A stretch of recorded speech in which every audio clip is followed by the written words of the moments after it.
Hello and welcome. Welcome to the second of the June 2022 sessions of the Connecticut Society of Eye Physicians and the New York State Ophthalmologic Society. I am Vincent Deloise and I will be your moderator this evening.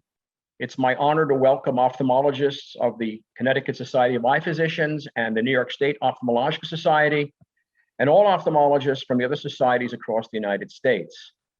And now we will hear a video talk from glaucoma specialist Ike Ahmed on clear lens extraction for chronic angle closure glaucoma.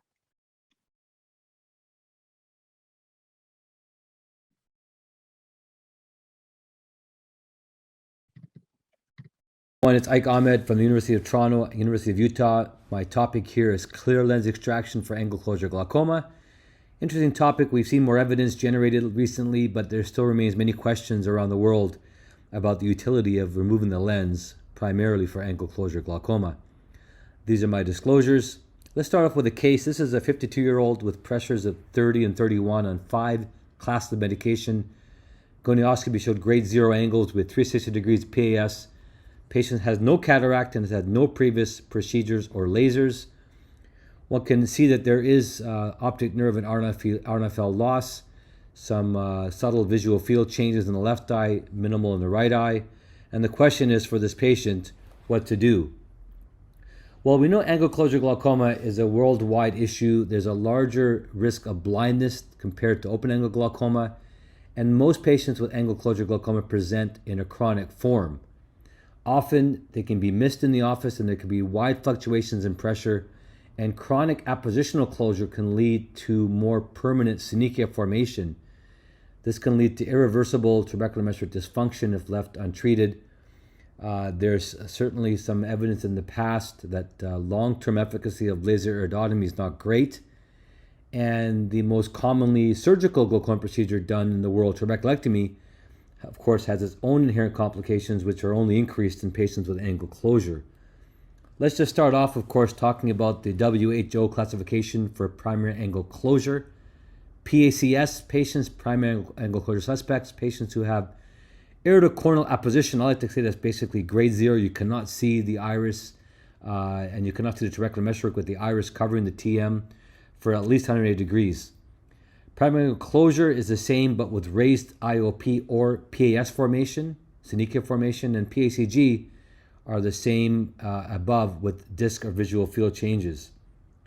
So when we talk about primary angle closure, let's make sure we differentiate acute versus chronic, whether the patient is controlled medically or uncontrolled, at least in the office, whether an iridotomy is present or not, whether a cataract is present or not, and whether there is PAS or not. It goes without saying that the critical point of examination in differentiating this type of glaucoma is gonioscopy, and this can help elucidate what mechanisms of angle closure are present. And as I will speak about, I think understanding mechanisms are very important to understand what the best treatment is, specifically with opening the angle. Now, there are different ways to identify the angle and structures. Of course, gonioscopy is the gold standard. We are using imaging much more, particularly anti-segment OCT. And this picture nicely shows some of the structures that can be visualized, including the bump, the angle which forms the corneoscleral indentation, Schwabe's line, the bell lamina around the canal, which then forms into the trabecular meshwork, and the ciliary muscle border. When we think about different mechanisms, we can think about different ways the angle can be closed. Pupil block, of course, is commonly discussed. High lens rise with a big lens rotating the iris forward, and plateau iris with a high peripheral iris insertion. It's important to remember that often more than one mechanism is present, and lens rise or a big lens relative to the middle segment of the eye is a common underlying factor. Many treatment modalities have been discussed and debated. Particularly discussions of laser iridotomy versus lensectomy versus trabeculectomy for these patients. Now, it's well known that the angle after iridotomy doesn't always open, and it remains occludable in up to 60% of eyes based on gonioscopy or imaging. And the reason for this is the patient may have persistent closure due to other mechanisms, plateau iris, high lens rise, both, or other rare mechanisms of angle closure. Even after iridotomy, many patients require medications and some go on to require further surgery. We can see some examples on imaging pre and post laser iridotomy where there's significant change in the angle after the LPI on the left, while on the right, not so much. And you can look at the imaging, you can tell almost and guess almost. The patient on the left has significant pupil block with iris bombé. On the right, there's really no bombé present and a more plateau configuration. So the lens and angle closure, of course, is a very interesting relationship. Typically these patients with angle closure have a relatively large lens thickness and or anterior position of the lens with a relatively smaller axial length and or smaller anterior chamber depth. And that typically leads to these mechanisms of angle closure. Of course, pupil block is often a function of a high lens rise. Mechanisms of lens-related elevated pressure, as I said, include pupil block, and one can evaluate the elevation of the iris off the lens and the functional pupil block that's present. This is iris bombé. And also directly rotating the iris forward because of a large lens, rotating the iris forward and causing the angle to close. And this is basically direct anterior iris rotation. Remember, two different mechanisms by which the lens can cause elevated pressure due to angle closure here. We can also see examples of where the lens can also relate to elevated pressure. Here's an example where a high lens rise pulls zonules forward, pulls ciliary body processes anteriorly, and this results in a high iris insertion, a phenomena of plateau iris with peripheral angle crowding and closure. And this can result again in another mechanism of angle closure. So we've spoken about pupil block, we've spoken about high lens rise, and we talked about plateau iris. Different ways imaging can help. Now, the high lens rise also rotates the scleral spur anteriorly. And this reduces the effective filtration area of the trabecular meshwork. In fact, this is a mechanism by which the angle can be open but cause elevated pressure. And this also is a mechanism by which removing the lens can lower the pressure by effectively rotating the spur posteriorly and increasing the effective filtration of the trabecular meshwork. This is why removal of the lens is purported to reduce IOP even in open angle glaucoma. So it's quite interesting to think about different mechanisms by which the lens can cause angle closure or precipitate angle closure chronically, and or cause open angle mechanisms of elevated pressure. So removing the lens is part of the solution in most cases. How? It relieves pupil block. It rotates the iris posteriorly. It changes zonular vector forces posteriorly and pulls the ciliary body position more posteriorly.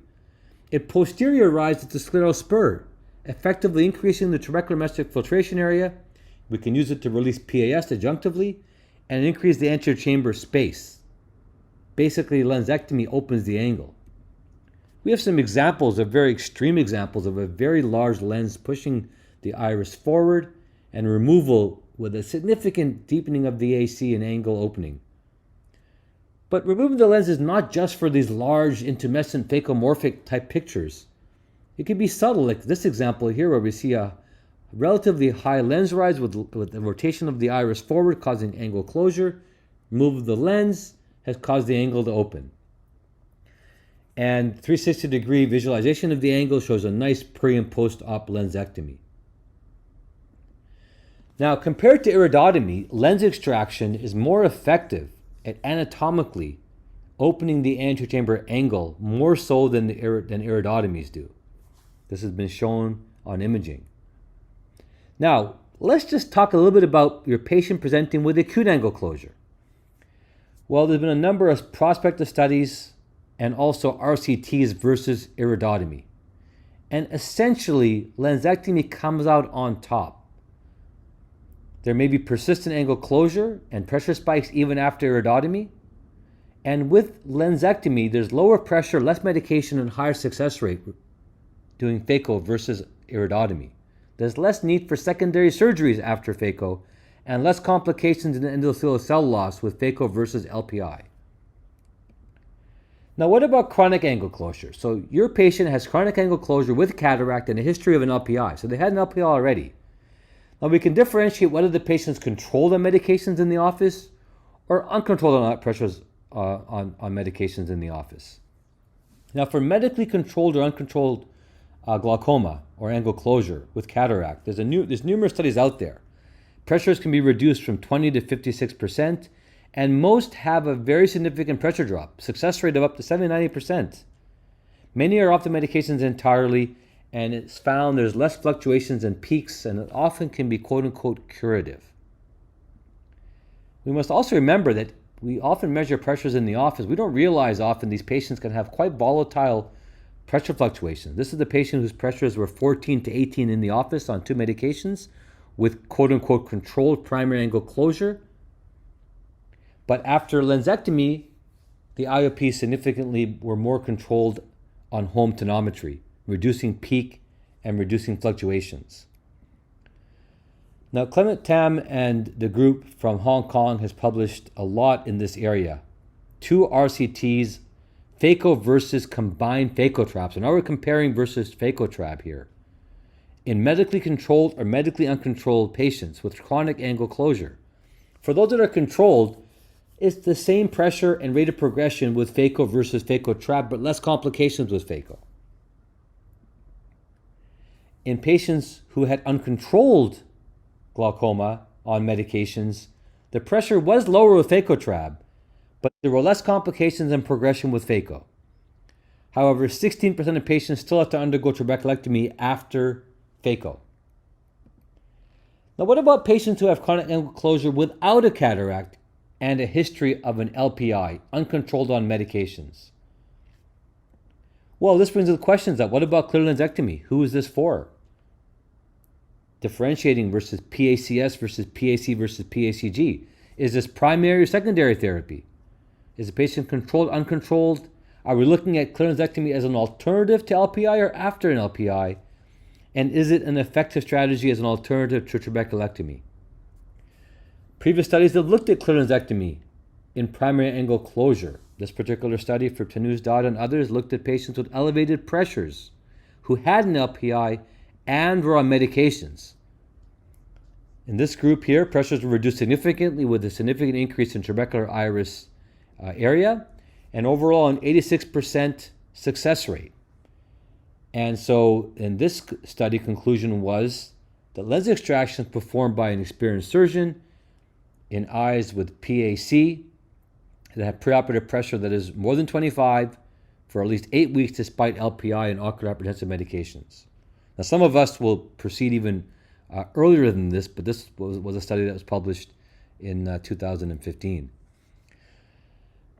Looking at phaco versus trabeculectomy in medically uncontrolled chronic angle closure glaucoma without a cataract. So we talked about these 2 studies of with cataract before. This is now looking at phaco versus trabeculectomy. Similar pressure reductions were found with phaco versus trab. The trab-treated eyes did require less medication. 50% of eyes in phaco group required medications versus 20% in trab, but there were significantly more surgical complications in trab group, particularly many who developed cataract, 1/3, but 1/5 of patients with phaco eventually required trabeculectomy. So what about patients now? Let's switch around a bit more and talk about even earlier. Patient who has chronic angle closure without a cataract or LPI. They may be primary angle closure with elevated pressure with or without medications, or primary angle closure glaucoma with or without medications. Well, this basically defines a population of the EAGLE study, a well-designed study comparing early lensectomy versus LPI in an RCT. It's important to remember these patients were not cataract patients, did not have advanced glaucoma. They were randomized to LPI versus clear lensectomy, and there were numerous outcome measures, including patient-reported outcomes, IOP, and cost effectiveness. Essentially, lensectomy came out on top in terms of IOP, in terms of the health quality measurements and quality of life, and also with regards to cost effectiveness. Interestingly enough, more surgery was required in patients who had an LPI versus lensectomy. Now let's look at the results here. IOP reduction, you can see, somewhat similar but more favorable to phaco. Medication significantly lower in the phaco group. 61% of patients were medication-free versus 21%. And many less patients required surgery when had phaco versus iridotomies. In the patients who had iridotomies, a number of patients required further surgery, which included phaco, trabeculectomy, ommit valve, and others. Now, this follow-up study looked at the refractive outcomes and found the spherical equivalent significantly improved with no change in corrected distance visual acuity. However, the predictability of refractive targeting is not as great in these smaller eyes. So the study found superiority of clinolensectomy on patient-reported and clinical results of phaco versus iridotomy. There was minimal safety issues, and this was consistent with previous published studies, and therefore lensectomy has been advocated as first-line therapy for primary angle closure with elevated pressure and primary angle closure glaucoma. Now, this is one good quality study. There are some limitations, of course, as well, and there may be lack of generalization. This patient's group was primarily Asian. Lensectomy can be effective, as we mentioned. However, there are numerous important risks to remember that can occur with these patients and with these eyes. Malignant glaucoma can occur if uveal effusions and many other issues that are listed here. The endothelium can be at risk, operating closer to endothelium with patients who already have diseased endothelium. It's important to remember in these small eyes we have to maintain and create space in the anterior chamber and prevent shallowing of the AC. This can be achieved with IV mannitol, a super viscous cohesive viscoelastic agent like Helon 5, and we'll talk about this, the occasional use of a pars plana vitreous tap to deepen the anterior chamber.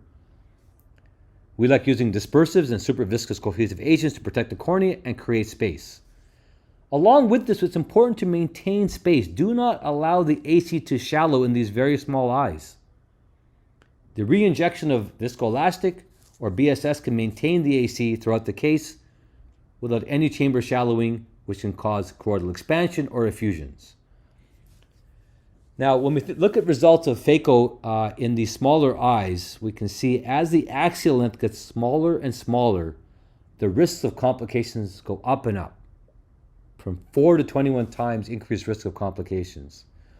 One of the most feared complications is malignant glaucoma, which can occur intraoperatively or after surgery, which typically presents as AC shallowing as a result of choroidal expansion, pushing vitreous forward, reducing its conductivity, and that, along with a small lens iris channel, results in a shallowing of the chamber.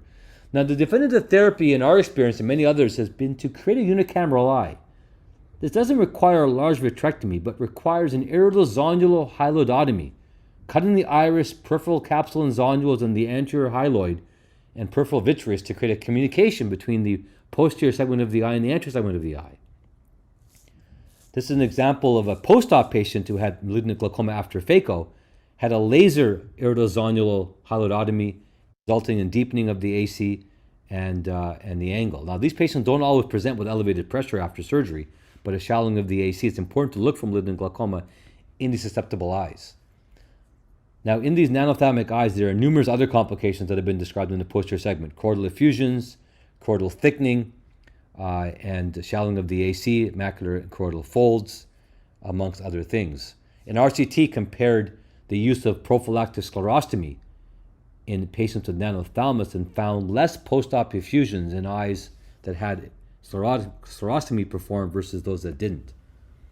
And so in certain eyes, and I'll give you my opinion later, I think it's useful to create a sclerostomy here, typically in one quadrant or even two quadrants if there's a presence of an effusion. We really like looking at imaging like B scans and UBMs and other types of imaging to evaluate preoperatively for the presence of supraciliary fluid or expansion of the choroid.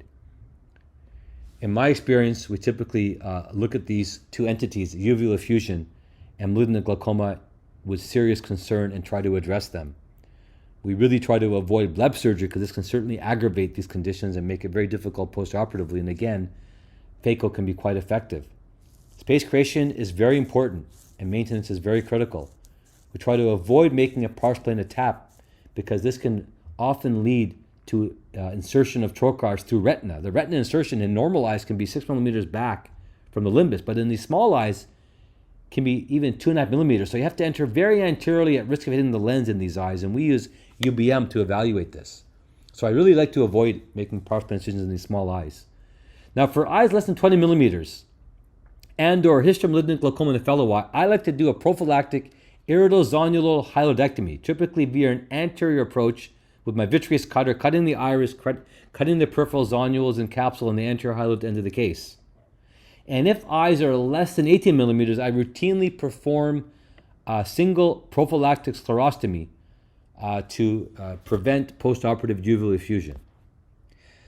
Now let's move on to talk about, you've done a phaco, but the pressure doesn't lower. Why is that the case? Well, we often see in these studies that these patients require medications after, or 20% require trabeculectomy. Now, why is that? Well, there can be closed mechanisms. There can be residual PAS or persistent angle closure, or the angle is open, but the trabecular meshwork is dysfunctional. Now, what about if the angle is still closed? Well, this could be because there's still synechia present and we didn't release it during surgery, which I'm a big advocate for. This could be because of persistent mechanisms of angle closure from plateau iris. Lensectomy doesn't always remove the plateau component, and the angle may still be closed because of this, or the patient may have malignant glaucoma. When the synechial angle closure, it's imperative, in my opinion, to perform gonioscopy intraoperatively and release the synechia. We published an editorial recently summarizing the data. It's a bit mixed out there, but we believe that there's at least 4 clock hours or more, we should release the synechia with gonisynechial lysis. This can be performed again with cataract surgery effectively using different mechanisms that and different treatment tools like micrograspers, using surgical intraoperative gonio lenses like this that don't require tilting of the microscope, or using direct view lenses that can evaluate 360 degrees of the angle without tilting of the microscope. Postoperatively, remember, it may take a while for the trabecular meshwork to regain function, and the patient may require medications for the first few months while this is happening. Pilocarpine may be helpful to prevent synechia formation as well.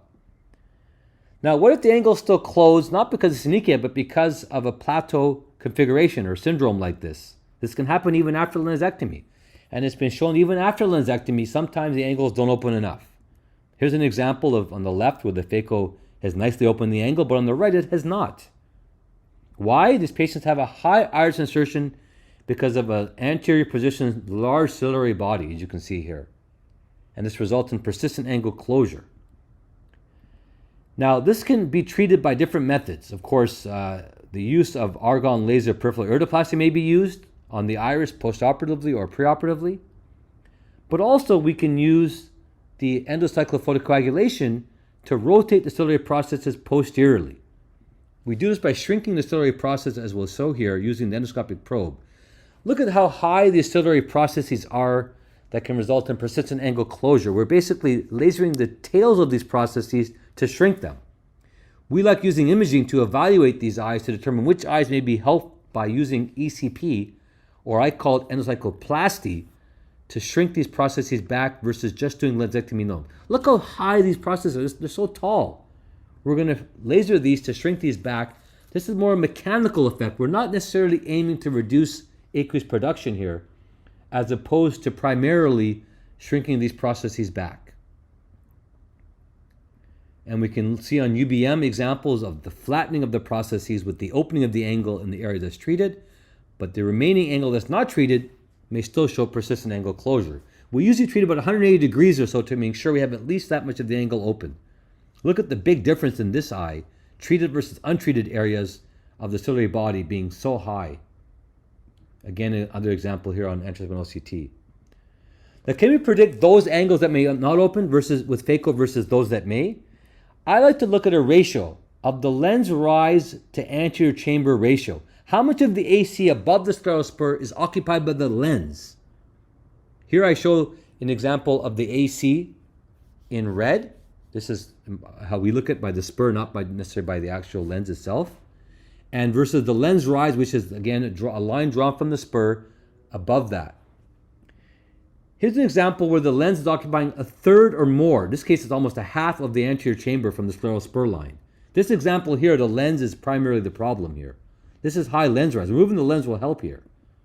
Here is fairly low though. That's like maybe a fifth of the anterior chamber space above the spur. This is an example where removing the lens is probably not going to be enough because the issue is primarily a high iris insertion or plateau. Another example here, we can see the angle being closed by large ciliary processes. Now, finally, if the phaco doesn't lower the pressure and the angle is still open, this patient may have a combined mechanism of glaucoma. Now, why doesn't lens removal in these cases, and if the angle is open up, why is it not normalizing the pressure? This is a very interesting paper looking at histopathology of TM and angle closure. Essentially what this found basically is persistent angle closure, even without synechia, can lead to physical impairment and dysfunction of trabecular meshwork. So even when the angle is open because of chronic appositional closure, but even worse at the synechia, even if you release the synechia, the ingrowth and the damage to the trabecular meshwork may be persistent even when you open it up. And this tells us it's important to address this early. It's important to address angle closure early to prevent these chronic secondary trabecular meshwork and even beyond in the canal and the clutcher system that may occur. It's an argument for earlier intervention. It's an argument also to consider doing adjunctive angle procedures, like mixed procedures, to address the trabecular meshwork because it may not be enough even opening the angle up. And there's various ways to do this with trabecular meshwork procedures, whether they're cutting, stenting, or dilating. We see some RCTs that will be started up comparing the use of phacogoniotomy versus phacotrab. It should be interesting to see whether this can further lower pressure and reduce the need to do secondary surgeries.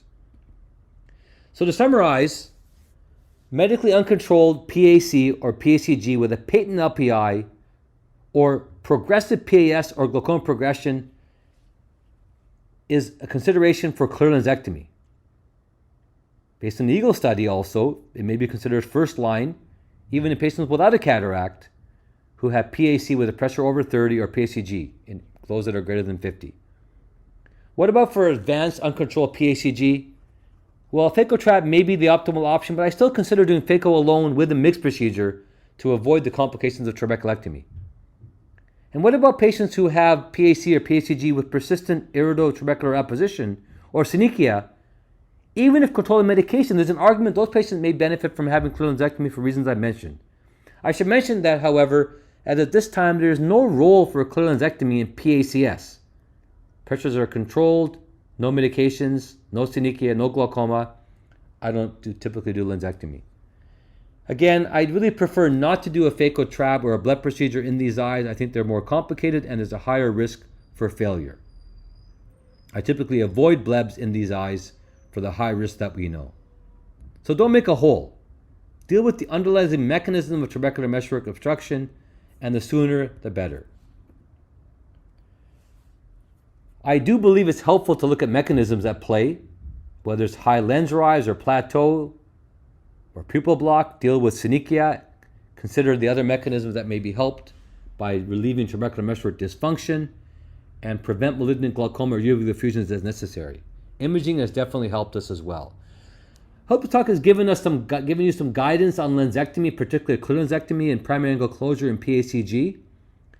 I think it can be a very definitive fusion, but there are, of course, risks in these patients, and it needs to be performed by an experienced surgeon who's comfortable dealing with small eyes and the complications that may occur after surgery. Thank you so kindly for listening to this talk, and again, I hope to see many of you in person in the near future. Thank you. Thank you very much, Ike, for a terrific talk, as always. We appreciate your talk this evening and also your wonderful talk last week. Our next talk will be given by Dr. Thomas Oding, and I would like to acknowledge at this time our medical colleagues in ENT, dermatology, and urology who have also been invited to watch and listen to Dr. Oding's talk. Dr. Thomas Oding is Perez Professor of Ophthalmology Education and Residency Program Director at the University of Iowa and Chief of Ophthalmology at the Iowa City VAMC. He's held leadership positions in the American Academy of Ophthalmology, ASCRS, and the Association of University Professors in Ophthalmology, as well as spending decades working with Orbis. He's an esteemed and nationally recognized educator in cataract surgery, having been recognized with the Educator Awards from the Academy, AUPO, and the AAO Secretariat Award. Dr. Oding will educate and enlighten us this evening, not on cataract surgery, but on a topic equally as essential in the life of an ophthalmologist, that of happiness. Dr. Oding, welcome. Hey, thank you so much. I'm gonna get on this screen sharing here and because I have some slides. Can you see my slides there, Vincent? Perfect. Thank you so much. And we can hear you well. Maybe a tiny bit more on your volume. Very good. Very good. Well, listen, I really appreciate the chance to be with you all virtually and to talk a little bit about this topic, which is of some interest, I guess, to all of us. And I had met Debbie at a conference down in Florida, and so when I was talking about it, this at that point, and so she asked me if I would give a talk to you all there. I love this quote from Mark Twain, and this is why I think maybe it's important for me to talk about my experience, because my experience may rhyme with your experience. And what he talked about was that history doesn't really repeat itself, but it rhymes. And I think a lot of times our experiences as physicians kind of rhyme with each other. And so that's what I want to talk about. Maybe there's some rhyming that will be a benefit. I happen to give this little, it was like a little tidbit in one of our journals. I was asked by Ashley Brissett, who's a wonderful young eye surgeon in New York City. She has such a crazy, wonderful life in New York. I follow her on social media, and she's always doing all kinds of exciting, crazy things in the city and all over the world. And she asked me to give the sort of old person perspective in contrast with her perspective as a younger eye surgeon. And I love the fact that in this journal that they took this picture of me from like 1990, which is kind of funny because I was supposed to be representing an older ophthalmologist, but nonetheless, that's kind of what got me interested in this, was sort of researching this little bit in this journal. And here's my wife, Marguerite. This is out in front of the VA hospital, and I said, "Hey, Marguerite, I'm giving a talk on work-life balance," and this is my wife's perspective on that. She does not feel like I have any expertise in this area. And so I just want to have that caveat that maybe I'm not an expert at all, but I am learning. What I found out about was this very interesting thing called a happiness curve. And when you look at various cultures and various times, people have noted, sociologists have noted this common curve of happiness as we get older. And you can see that on the right. There's a book about it I read by Jonathan Roch. And basically what most of these studies show is that we start off pretty happy, and then we go through this sort of fall where we lose our happiness. And that sort of comes to a bottom when we're about 50. I'm 62 now. And so I'm on my way up. And so that's the good news. And so that's what I wanted to sort of highlight, was this curve. And I think it's an important way to think about what we're going through and think about what others are going through around us. And so for that, I found this very useful. So here's my little data point. There's a lot of folks in this phase here in the audience that are sort of in this phase. This is where Ashley is, that woman I mentioned before that I wrote that article with. When I was in this phase, there was a lot going on. One thing was I had this wonderful partner that I still have now, who's just thinking about retiring. And I was thinking, gosh, I was comparing myself to him a lot. I was thinking, gosh, boy, he seems like a better surgeon than me. Boy, he seems to be faster. He seems to be doing things better. And so you get this sort of feeling of a lot of competition with other folks. My kids were growing up. I remember my oldest son, believe it or not, got kicked out of preschool, and I thought, oh my God, he's going to go to jail. What's happening? This is horrible. All these things are going on, and it seems like it's out of control. My parents started to look old to me. At this point, they were my age now, and I look old to my kids. And so I was beginning to think, gosh, my parents, they just don't have the same step that they used to. This is kind of interesting, but I had been at the VA 10 years. So I also work at the VA hospital in Iowa City. I love my work at the VA. I got my 10-year VA pin, and it was funny because it just kind of arrived in the mail. there wasn't any big ceremony or any big hoopla about it. It just kind of came in the mail, and I got my 10-year pin. It didn't seem like it mattered that much. I started occasionally, I would miss stuff, and I missed my kids' golf championship. It was a quickly scheduled kind of thing, and I missed it. And so it's kind of a funny time, and it is a time when we're going through a lot of these sort of issues. And so I think that helps explain why we're sort of, during this phase in life, we're sort of going downhill, and we're sort of juggling so much stuff. Well, this next phase, for me at least, was maybe even busier. This next phase from 30 to 45 or so, your career starts getting super busy. My kids are going to college, and I'm thinking, oh my God, I'll never be able to afford this. It's just so expensive, and it seems like it's just out of control. And so you're starting to figure out, how am I going to pay for that? Now, by this point, I'm just convinced, I'm just positive that Tim is better than me. And so I'm sort of maybe coming more to grips with it, but I'm just getting more and more insecure about Tim is during this phase was my only partner at Iowa. My parents are starting to need some help.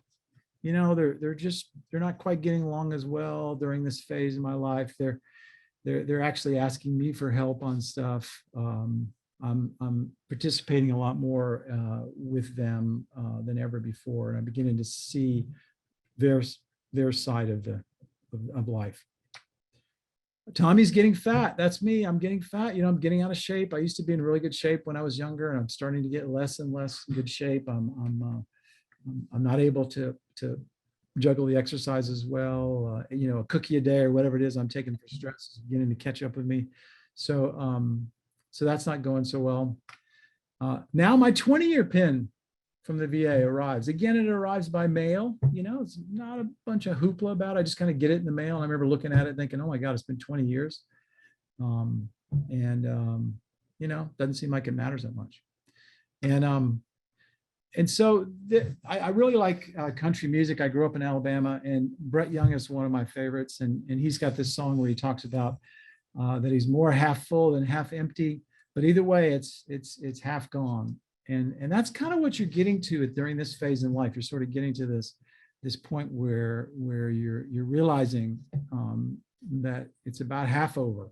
Your career is about half over, your life's about half over, or more than half over probably. And so you're really coming to grips with these sort of issues during this phase. And this is what, at least in the happiness curve, it seems like a turning point or inflection point. For me it was, and for a lot of people it was, this point right around 50, where you start to sort of start seeing things a little bit differently. I began to, who cares if Tim is better than me, right? I get to work with him, I learn from him. The residents that I'm in charge of as residency director learn from Tim. And so why do I care if Tim's better than me? It's not that bad. At this point in my life, my parents died. So I was in my early 50s, both my parents died. And so you get a different perspective. You start thinking, life is short, and kind of move on. And so I think that that's a biggie for me.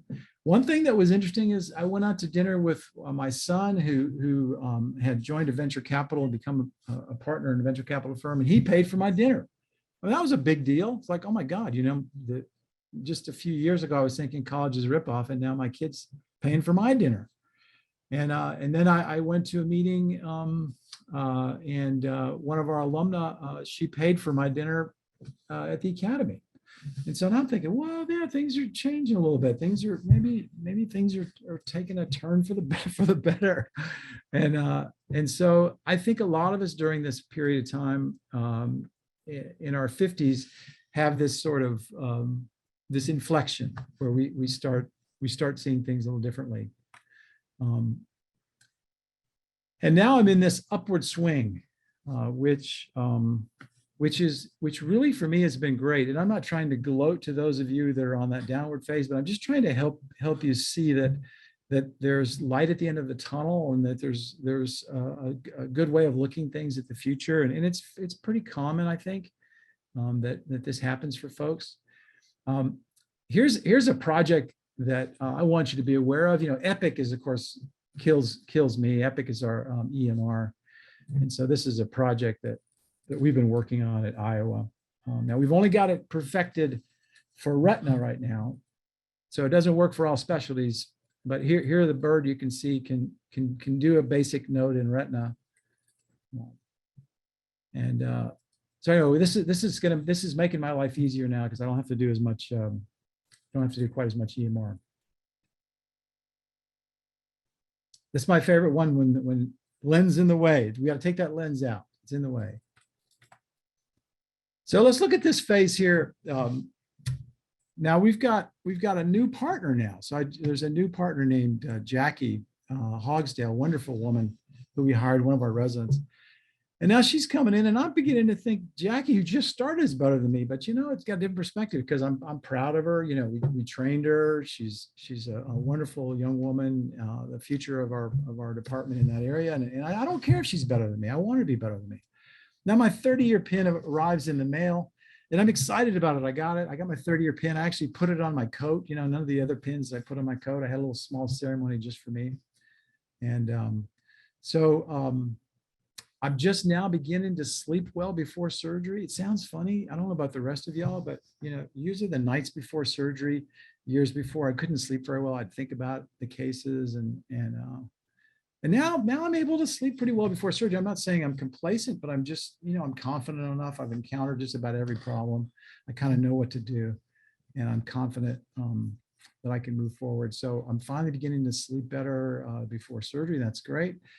You know, the odd thing now, I told you my mother had died by this point, but the funny thing is I'm beginning to look like her. I look more and more like her. Both my body looks a lot more like her and my face and everything. And the good news is I miss her. And so I can see her in the mirror or in pictures of me. Here's another funny thing. And that is that past residents really are mentors to me now, or they're sort of reverse mentors, if you want to call them that. But you know, there's a lot of really cool things about having all these past residents, all these junior people that you get to know over the years. You can count on them because they're often a little bit farther ahead on the learning curve in some area. I'd love to hear about their lives and their families, give them some perspective. And so it's a rich life, this period from 55 to 65 or whatever, because you have these fun experiences with other people. I don't have any grandkids yet, but I feel like sometimes I'm learning about being a grandfather with the kids of our residents and the kids of our mentors and stuff. Now, believe it or not, we went on a vacation and my kids paid for the vacation. It's ridiculous, but you know, now you know, the kids have gotten to a point where they're very successful in their careers, and so they don't really need anything from me, and they actually wanted me to show up and didn't expect me to pay, and it was just an exciting kind of a thing to have happen. So this phase has been very interesting and exciting, and I want you to, if you're in that phase that's sort of going downhill, I want you to just realize it's going to get better, and that there's this phase coming that for me has been really good. Everybody loves Marilyn Monroe. She says a career is wonderful, but you can't curl up with it on a cold night, and there's something to be said for that. So you get some perspective on your job and your career as you get more time behind you. Well, I just wanted to give you 5 little tips on balance. I mean, like I told you earlier, my wife said, don't listen to anything, don't listen to anything I say. I don't know anything about balance, but I'm going to do my best shot to give you a few tips here in the remaining few minutes we have. But just remember my wife doesn't think I'm an expert. I think this is really important with your coworkers. And that's to try to team up with each other. Here you can see, this is Lily with my wife, Marguerite. She was born when I was a resident at the University of Iowa Hospitals. On the right is Rick Olson. You may know Rick Olson if you're in the pediatric ophthalmology business. Rick Olson is just an amazing surgeon, wonderful faculty member. And we were residents together. And so what Rick did when I was a resident was he had to switch rotations around to a chromium rotation so that I could have time off to be with Lily and Marguerite when she came around. And the funny thing about it is I just can't get over it. Every time I see Dr. Olson, I think about that. And I think, it's in the back of my mind all the time of how incredibly important that was to me. And so, I don't think about extra days of call. I don't think about, doing one more thing. I think about the fact that he helped me in that way. And so teaming up with people becomes increasingly important with time, and what becomes less important is stuff and money and stuff like that. And so just think about that. I'm sure that's obvious to everybody, but it certainly is a very important thing to do. And for those of you that are working in teams, like in resident teams, boy, I tell you, there's nothing more important than getting tight as a group of coworkers. If you're working in an organization, there's always going to be some people in that organization that are having some trouble. Either their parents are having trouble, or their kids are having trouble, or their spouse is having trouble. And so the more you get to know each other and understand each other, when the seas are calm, the better it's going to be when these troublesome times come. And they're going to come. They're going to come. And so teaming up is a very important one. The second tip is kind of a funny one, and that is that if Barry can coach, you can coach. And so now, who's Barry? This is, believe it or not, that's me on the left years ago. I know I don't even look like the same person, but that's me on the left when I was a junior faculty member with my daughter Lily, who's right in front of me with her soccer team that I coached the whole time. But the real inspiration here is Barry Butler. Now, Barry Butler is a very famous guy here in Iowa City, but the rest of the world, you may not know him. But Barry Butler was our provost.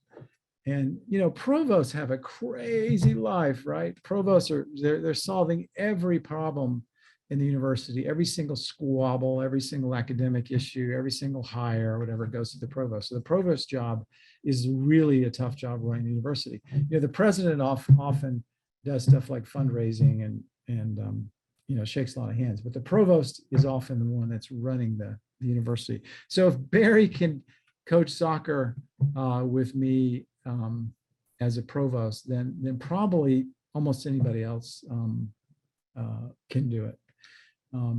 So anyway, I think just as I think back on those years coaching soccer, I have so many great memories, and it was such a great fun thing for me to do. When I see those kids around Iowa City, a lot of them still live in Iowa City, we talk about those times. So just assume you can do stuff like that, a lot of times the world of medicine will spin without you for a while you do things like that. And when you get to be my stage looking back, those are going to mean a lot more to you than doing a few more cataracts or whatever. All right, so the third tip, this is a funny tip, I'm sure, to show you this picture, and that is I really think it's useful to mix up work and family.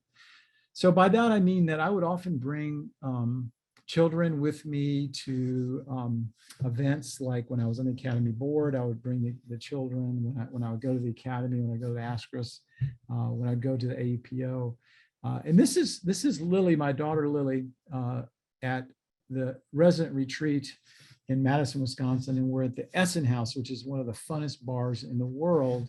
It's this polka bar, and they have these boots. You can tell Lily is kind of a novice. She's not holding the boot in the proper way for chugging beer. But you open yourself up a little bit when your kids see you at work and see how people interact at work. But it's very useful for both your child and it's useful for the people you work with.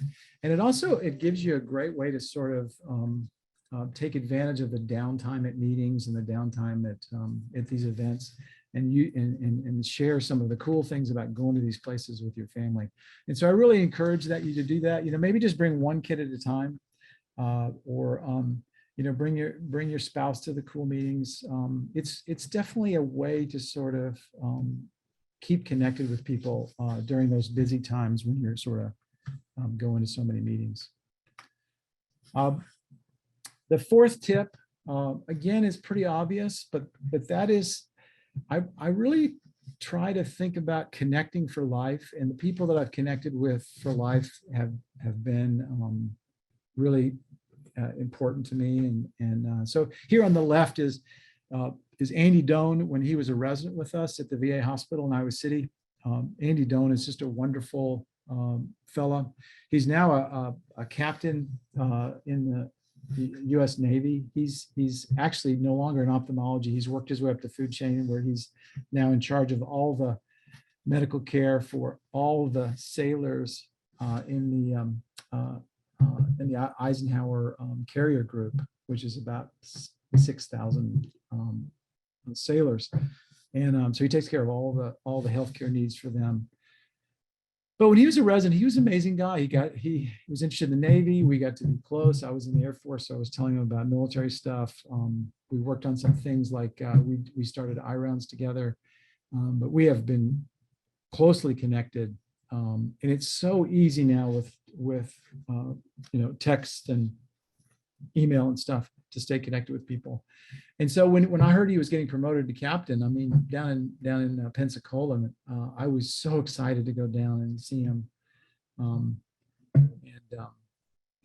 was lucky that my wife understood it was important. And it sure cost me maybe a couple $1,000s or something, but to go down there and see one of our past residents become an 06 or a captain in the Navy is really something, and you don't want to miss out on those things. It's a big deal, and so connecting for life, I think, is an important thing. Now, this is really going to sound stupid to y'all, but I think it's important, and so I'm gonna go out there and risk telling you something I learned when I was in the military. You can see on the left, once again, it's impossible to see that that's me, but that's me when I was a first lieutenant in the Air Force. Our slogan back in those days in the Air Force was "Great way of life," and so one of the things that we learned in the military was just sort of taking care of the basic stuff, your basic stuff, and taking care of it yourself. And one of the most basic things is making your bed. And so for years, almost all of my life, I have made it a habit of always making the bed. Matter of fact, I make the bed when I'm in hotels. I always make the bed. It makes me upset if my wife is still sleeping when I leave because I want to make the bed because I feel unsettled. But let me just show you this. This is quite famous in the military, this idea. Let me just show you this video. Oh, look at there's our dog Lewis. You see, I made the bed around him because he didn't want to get out of the bed. But I don't feel settled until I make the bed. And let's just have this video. See if it's going to play for us. If you want to change the world, start off by making your bed. Can you guys hear that? If you make your bed every morning, you will have accomplished the first task of the day. It will give you a small sense of pride. It's a bit soft, Tom. Can you make it louder? And at the end of the day, that one task completed will have turned into many tasks completed. Better. And will also reinforce the fact that the little things in life matter. If you can't do the little things right, you'll never be able to do the big things right. And if by chance you have a miserable day, you will come home to a bed that is made, that you made. And a made bed gives you encouragement that tomorrow will be better. Well, I'm sorry the sound wasn't good at first, but basically, if you want to go on and see that, it's on YouTube, and it was an address that he made to the academy, and he had a lot of other good tips. He was a in charge of special forces for the If you want to change the Navy, or actually for the military for a while. So back to the happiness curve. And I think when you reach that point around 50 or 60, you realize this quote from Confucius, that every man has two lives. And the second life starts when he or she realizes that they only have one life. And at some point you realize that. And I think it's, for me, it was similar to that curve when I was in my 50s. I started realizing that, take this seriously and to sort of try to figure out what's important. And so I think this curve to me is useful because those of you that are on that downward slope, where you're juggling all of these things and you're wondering where you fit in the world and you're wondering what's important, I just want you to realize that it's going to get easier and better. There are some times in life when it's impossible. What's thrown your way is too much. Your parents are sick, your kids are in school and struggling or something. Your job is busy and taxing, and there's too much going on, and you can't be always a great husband, a great father, a great eye surgeon, a great friend, a great son. You can't all do all those things at once. Nobody can do it. And so give yourself a break and cut yourself some slack, and realize that there are going to be some good times in the future when that curve kicks up a little bit. Well, listen, thank you so much for this kind of unusual talk. But I was so upset when I saw that I was following Ike Ahmed, who, as you all know, is one of the greatest speakers in the world, and so I'm glad that my talk is over now, so I don't have to worry about following Ike Ahmed anymore. And I appreciate the fact that you invited me to give this talk, and there's some some wonderful people that I can see that are in the audience, including Dr. Osher, who's one of my heroes, and I appreciate this time, and we'll carry on. Thank you. Dr. Harding, thank you so very much for your talk, for this timely talk that reminds all of us of what is truly important in our lives, professionally and personally. I want to ask a question. We have time for maybe one or two questions. Physicians have been challenged like few times in history, certainly a few times in recent history, with the pandemic, shortages of PPE, drugs, federal and state legislation that's been passed, which includes the expansion of mid-level scopes of practice. Can you comment on how you overcome the feeling that the medical degree, the MD degree, is being diminished, discounted, unappreciated?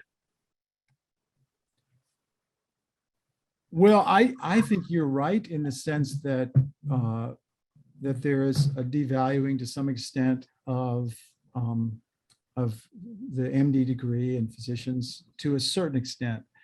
But I think the stuff that's really important, the connection with patients, the trust that patients have to have in us as eye surgeons and the other specialties that are on, the really neat part of medicine is not being devalued. If I could just give a little quick story, which was one of the most important lessons that I've ever learned. So I was at Aravind Eye Clinic, which is an amazing place down in India. And I had just seen Haripriya Aravind just crank through 50 cases, and she was beautiful. The surgery was unbelievable. I've never seen anything like it. And so I was talking to her, the man that runs this clinic, and I said to him, how do you motivate somebody like Haripriya to do that? How do you possibly motivate her? Is there like a bonus, or is there like some system that? And as soon as I asked the question, I knew it was a stupid question. The minute I asked the question, I could see in his eyes the sort of how he was disappointed in me.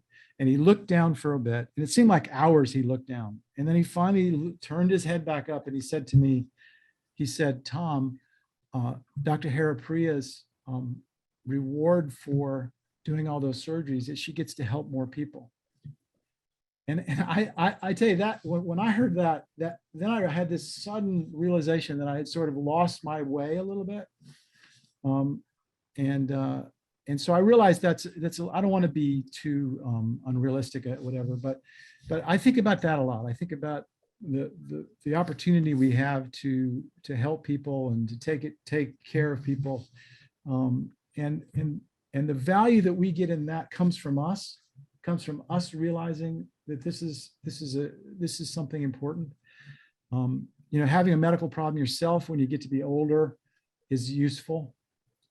Dr. Osher shared some of his medical issues with us a few years ago, and I'll never forget that. He talked about how the physicians affected him. And that's what I try to think about when I'm getting down because the deans decided to do something to me, or my chairs decided that, my office is too big or whatever. Those kind of things come up, but it doesn't affect that. So I don't know if that's of any value at all, but to me, Vincent, it's a value to me, at least when I think about that. Tom, thank you so much for your terrific talk, for your talk that really resonates with all of us here, both personally and professionally. Thank you so much again. Dr. Michael Snyder is an internationally recognized anterior segment surgeon at the Cincinnati Eye Institute, Cincinnati Eye Institute at CEI, and he teaches on the volunteer clinical faculty at the University of Cincinnati. Dr. Snyder, among his many responsibilities in ophthalmology, serves on the editorial boards of iWorld and CRST.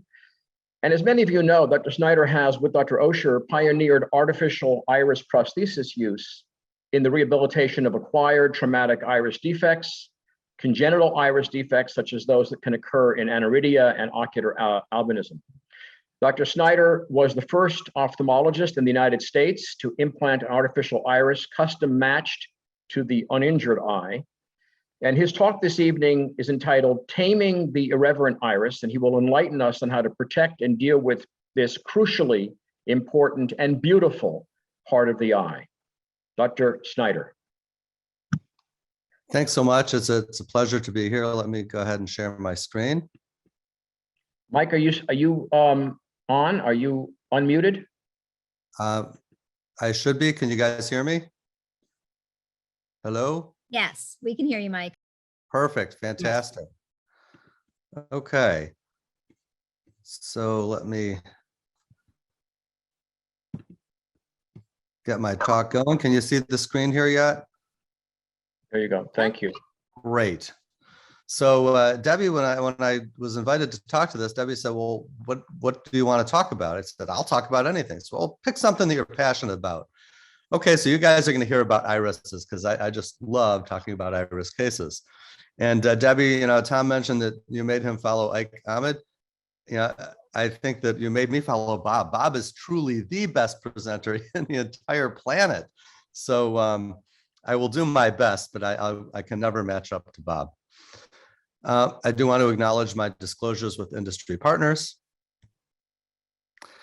This first case is just a case of what I call tapping. Does anybody ever have the iris come out to the moon when you come out too fast? And if you try and poke it in, it damages the iris. But right now we've got a pressure problem. The pressure inside the eye is higher than the pressure outside the eye, so the iris isn't going to do anything. But if we let a little aqueous out, and then we just tap externally without touching the iris, just tap on the roof of the incision, look at that, the iris just pops back in. It works every time as long as you release the pressure gradient.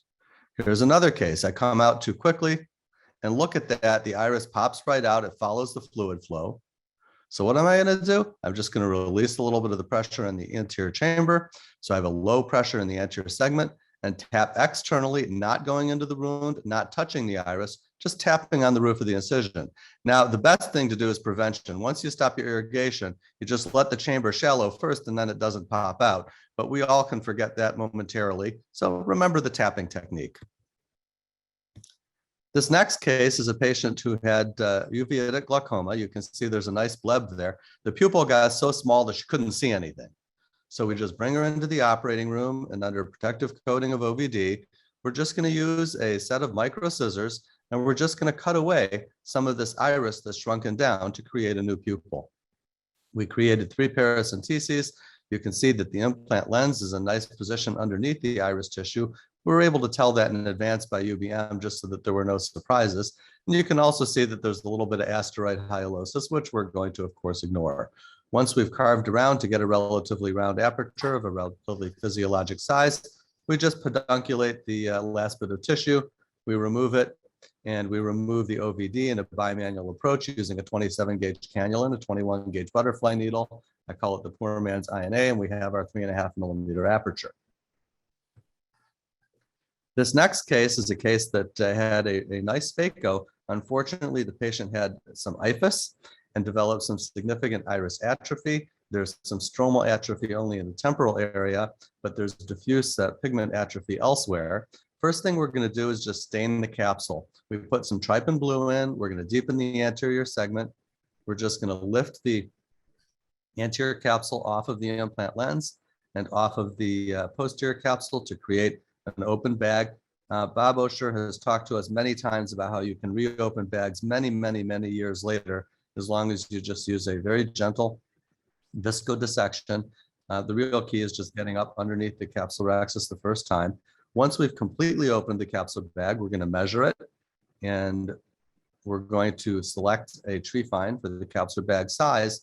Since this patient's transillumination defects were more than 3 clock hours, we elected that we're going to place an artificial iris. So we're just going to tuck a capsular tension ring in. I like to put them in manually. It's just personal preference. I don't have any problem with the injectors, but I do want to call to your attention that we're putting it in the counterclockwise direction.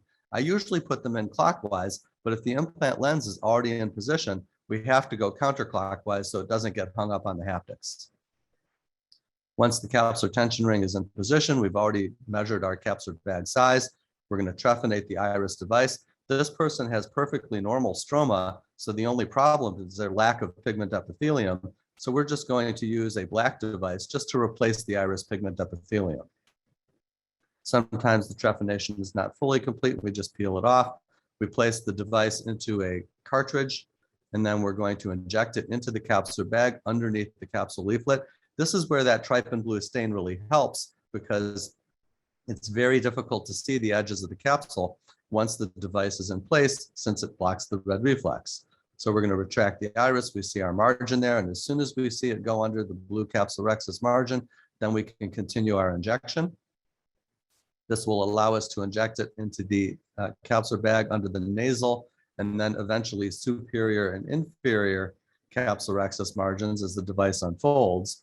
And ultimately, to place it fully within the capsular bag, we're going to use a micro holding forceps. This is one of the MST instruments designed by Ike Ahmed. And we're going to tuck it fully into the capsular bag. And once the entire device is underneath the capsulorhexis margin, we can unfold it into its total planar configuration. You can see this one is a little bit in half, so it took a little tiny bit of effort to slide the last part open. And then as soon as it pops into position, it'll become completely planar. You'll notice that the area of stromal atrophy we're going to need to address as well. So this is a setting in which we use multiple iris techniques. We're tucking to make sure that very last bit of the device is fully under the capsule. If the capsule does not contain the device, as the capsule contracts over time, it can eventually pop the device out of position. So here you're going to see the overfold technique, and you can see the subincisional capsule there, and see how it's right underneath now. Bam, there we go. Capsulorhexis margin can be traced for 360 degrees. The device becomes planar, it self-centers on its own. We're then going to put a little bit of myostatin along the pupillary margin after we've got that set in position. We're confirming our orientation. Sometimes it can be a little bit persnickety to make sure that we're underneath, but we are. The implant lens can sometimes provide a clue too. As we place the myostatin in, that puts the pupillary margin on stretch, and we're just going to put a couple stitches around the sphincter margin here, just to reoppose the area that was damaged, so that we can still have some normal expansion and contraction of the functional sphincter, so that the patient's pupil or apparent pupil size will return toward normal and match the other eye and room illumination. We're going to oversew the areas of iris atrophy, and we just do that with a number of imbricating sutures with Steve Seepser's sliding knot technique. Sometimes if it's not on too much stress, we'll just use the single throw triple wrap technique that has been popularized by Amar Agarwal. And since the pupil looked a tiny bit oval, we're going to use some microcautery to just reshape it ever so gently. This is just a routine 25 gauge microcautery on very low settings, and it shrinks the stroma just enough to give us a really nice round pupil shape. It's very, very seductive to use. So this actually was a case in which we used multiple techniques to end up with our nice outcome. First, we replaced the pigment epithelium. We oversewed the damaged stroma and then shaped it with cautery. Now, here's another small pupil case. This is a rather interesting one. This patient had a iris repair at the time of cataract surgery for a congenital coloboma, which I did myself 15 years ago. Then the pupil became so small that the retina people weren't able to see adequately in the back. So here we've got an anterior irrigation via a 23 gauge Ogawa anterior chamber maintainer. And we're using a 27 gauge vitrector, not for vitreous use, but simply to carve the pupil margin a little bit. We like to go relatively slow because when we're removing iris tissue, there is no Control Z button. And so we're just gently nibbling away at the iris margin. We go from one area to another. And again, when I'm doing a pupil repair, I really like to aim for somewhere around the 3 to 3.5 territory. I like it to be physiologically shaped and sized. And I like it to be central because I think that cosmesis does count. I don't think it's the same to use cosmesis. I really prefer the term body image because people look at their eyes all the time. Other people look at their eyes. And I think that it makes a difference whether it looks more what we typically expect or not. So you can see that we have a tremendous amount of control shaping with the 27 gauge cutter. And we're just rounding out that last little bit. And ultimately we end up with a very nice size and shape of pupil with a very happy patient outcome. And the retina people were happy because now they could see the periphery. This patient had a removal of a tumor, and you can see it's a very clean excision. There's also some significant zonulopathy. And as we get into the operating room, I sped up the phaco part because that's not why we're here to talk about this case. We're just going to do our routine phaco with a little bit of zonulopathy issues. Hydrodissection, I like a chopping technique, and I just remove them little segment by segment. The more dense the lens, the more segments I clean away with my chopper. And we remove the cortical material, we polish, we put in our capsular tension ring. I love the Sioni ring for its stability. We fixate it to the wall of the eye to make sure that we have it well centered. There's about 4 clock hours of zonular loss from the removal of this tumor. And the implant lens goes in the capsular bag. And now we can start addressing our iris issues. Now, clearly this is a case where suture alone is not going to help. So we're going to measure the capsular bag as we did in the other case. But in this instance, we chose a device custom matched to the residual tissue. We're using a manual mode of trephination for this one. And we just put the trephine against a flat surface. We press hard. I like to use an instrument to press just so I don't inadvertently trephinate my thumb. I've heard about people doing that. Haven't done it yet myself, really never want to. And then we fold the device in a trifold, kind of in a little bit of a conoid, so it makes it a little easier to tuck into the cartridge. We load it into the barrel of a Silver Series injection cartridge. And with this lighter device, you can see really well how it tucks underneath the capsular rhexis margin into the capsular bag, joining the implant lens and Sioni capsular tension ring. In this one, the nasal superior and inferior leaflets unfolded spontaneously quite nicely. We're going to overfold the subincisional portion, noticing that how we reduce the outer perimeter that way. We tuck it under the blue stained capsular rhexis margin, and then voila, it retains its planar configuration. And we're just going to cut out that one area of darker iris tissue just for cosmetic body image benefit. And you see that I found the aorta having a significant amount of oozing there, which we then hit a little cautery. And we're just going to use a vitrector to remove the clot and to remove the residual darker iris tissue in that region. We fine tune the centration of the iris device and capsular bag. by fine-tuning the tension on the capsular tension ring and the Gore-Tex suture. This is an off-label use of Gore-Tex suture. I always like to pull the segment inward before I do my final tying of my knot to make sure that there's no excess slack in the wound. I like to tie it with a 2-1-1-1-1 knot so that we've got 5 full throws. These knots must always be buried inside the eye. So we're going to tuck it through that sclerotomy, totally inside the eye, making sure that the tags and knot are completely buried. We can then remove a little bit of the darker pupil margin that overlies the iris device so that it looks nice. And again, just using the vitrector for its sculpting benefit. You could make the argument that we could remove the overwhelming majority of the iris tissue since we have the device underneath. In these instances, I prefer just to remove as much tissue as necessary to look nice, to get rid of the darker rim and any damaged tissue. I do not like to remove everything because I don't want to have a little tiny bit in front of the trabecular meshwork, which can roll forward and cause PAS. So I always leave at least 1.5 millimeters of tissue peripherally.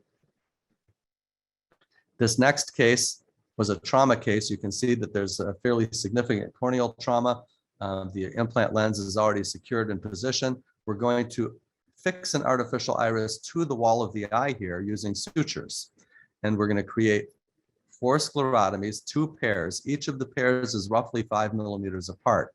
We're going to measure the ciliary sulcus so that we trephinate our device so that it's approximately large enough to leave a 1 millimeter perimeter between the device and the eye wall internally once we implant it. This is a tree fine centering guide so that we can trephinate easily without having to eyeball the centration of the device on the artificial iris. Sometimes that last little bit needs to be peeled off. We actually give that tiny little rim to the patient as a souvenir just for fun. We're going to place the sutures here first, and we do a 1.5 millimeter bite, 1.5 millimeters in from the edge. And then we're going to cut the sutures, leaving approximately 2 centimeters for each of the 4 ends. We're going to fold the device in a trifold, kind of like a conoid, so that we can tuck it into the barrel of the cartridge. And we're just going to ignore the fact that the sutures are there for a moment.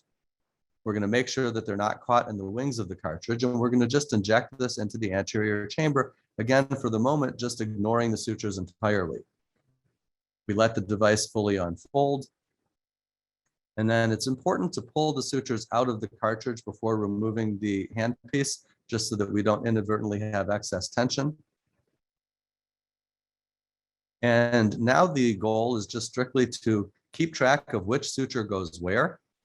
And once we've oriented where the sutures go, we place a small 25 gauge forceps through our sclerotomy. We put the appropriate suture into the anterior segment. And then we retrieve that suture and we go to the next one. We put the next corresponding suture in and we hand it off to the 25 gauge microforceps through the sclerotomy. And we just continue to do this sequentially. It's actually really easy to lose track of which suture goes where. You would think it would be pretty straightforward, but sure enough, even after having done a gazillion of these, I still occasionally lose track. And so you always have to double check. And it looks like, yep, I did lose track. So I'm gonna have to pull that one out and we'll pass that one again. Just takes a little bit of excess time, but no problem. We can always do that. The most important thing is that at the end of the day, each of the sutures from the corresponding spot on the device goes to its corresponding sclerotomy. We pressurize the globe and then we take up the slack on the sutures. It's really important to do this step with a pressurized globe because otherwise we can inadvertently not have the pupil as centered as we want. Again, we just tie these sutures gently in a 2-1-1-1-1 fashion. We adjust our tension a little bit after the first 2 throws to make sure that we're satisfied with our orientation. And then we tuck our knots inside the eye wall. Again, this is an off-label use of Gore-Tex suture, and all suture knots must be oriented inside the eye wall. The nice thing about having that larger track is that we can now slide the device back and forth along the track to get a good orientation. And we ended up with a surprisingly good visual outcome, with corneal scars that go pretty near the dome of the cornea. So I do always like to preserve the corneal apex when I can. Obviously, this iris tissue is pretty lousy. In this case, we're going to also take out that one-piece lens that's floating on the anterior hyaloid. We'll do the vitrectomy IOL exchange part of the case in super high speed. We're going to remove the necrotic iris tissue, take out the implant lens and the residual capsule. We're going to place our implant lens sutures through the 4 sclerotomies, leaving suture loops out of the eye. We affix those loops to the leading and trailing haptics of our CZ70BD implant lens with a 7mm PMMA optic. Now we're going to gradually go back to normal speed. We're going to measure our sulcus as we did before. For the injected suture device, we're going to trephinate just as we did before for both of the other devices. We're going to pass sutures the same way we did even for the injected suture device. But in this instance, we're going to do it a little differently. We've already got a larger incision. There's no need to inject. So we're first going to place the sutures corresponding to the distal of the 2 sets of sclerotomies. So once the distal 2 sutures are set, we fold the device in a 60-40 fold in the anterior chamber filled with OVD, and we just gently pull on these sutures until we can unfold the device. Again, adding more OVD as needed to protect the cornea. And once we snug the first 2 of the distal sutures, then we place the 2 proximal sutures similarly to what we did with the injected suture device.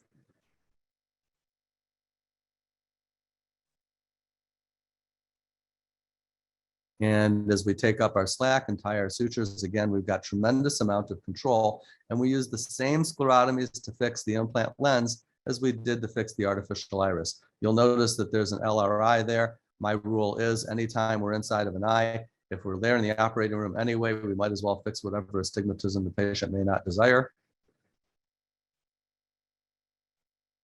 We're fine-tuning our centration by sliding the device along its suture track with a very happy final outcome. Now, this case is a little bit different. This patient had a significant trauma. The pupil was drawn underneath the limbus to where the scar from the previous trauma was located. You'll also notice at about the 6:15 o'clock meridian there that there's actually a small area of epithelial downgrowth seen best in the portion of the slide to the right. That epithelial downgrowth cyst is part of our problem. So we take this patient to the operating room. By the way, those spots you see were attempts at trying to bring the pupil upward using laser. You can see that it was just not effective at all. We're going to do a peritomy in the area of this epithelial downgrowth and cyst. We're going to mark our astigmatism because, again, anytime we're going into an eye, there's no law that says we can't fix the astigmatism while we're there. We're going to fill the anterior chamber with air. The purpose of this is we're going to freeze that area of focal epithelial downgrowth. And if we're going to freeze it, we only want the freeze ball to hit the involved area. We also don't want the aqueous to be a heat sink to allow that area to cool off or warm up too quickly. So we do a double freeze thaw. I like to cover all of the areas in an overlapping fashion. I always wait until the first area has thawed before I freeze the other. And you can see the ice ball. And the size of the ice ball at the limbus is going to be the same as the size of the ice ball as it goes internal to the eye wall. So it gives you an idea about whether you're getting enough to cover the entire region.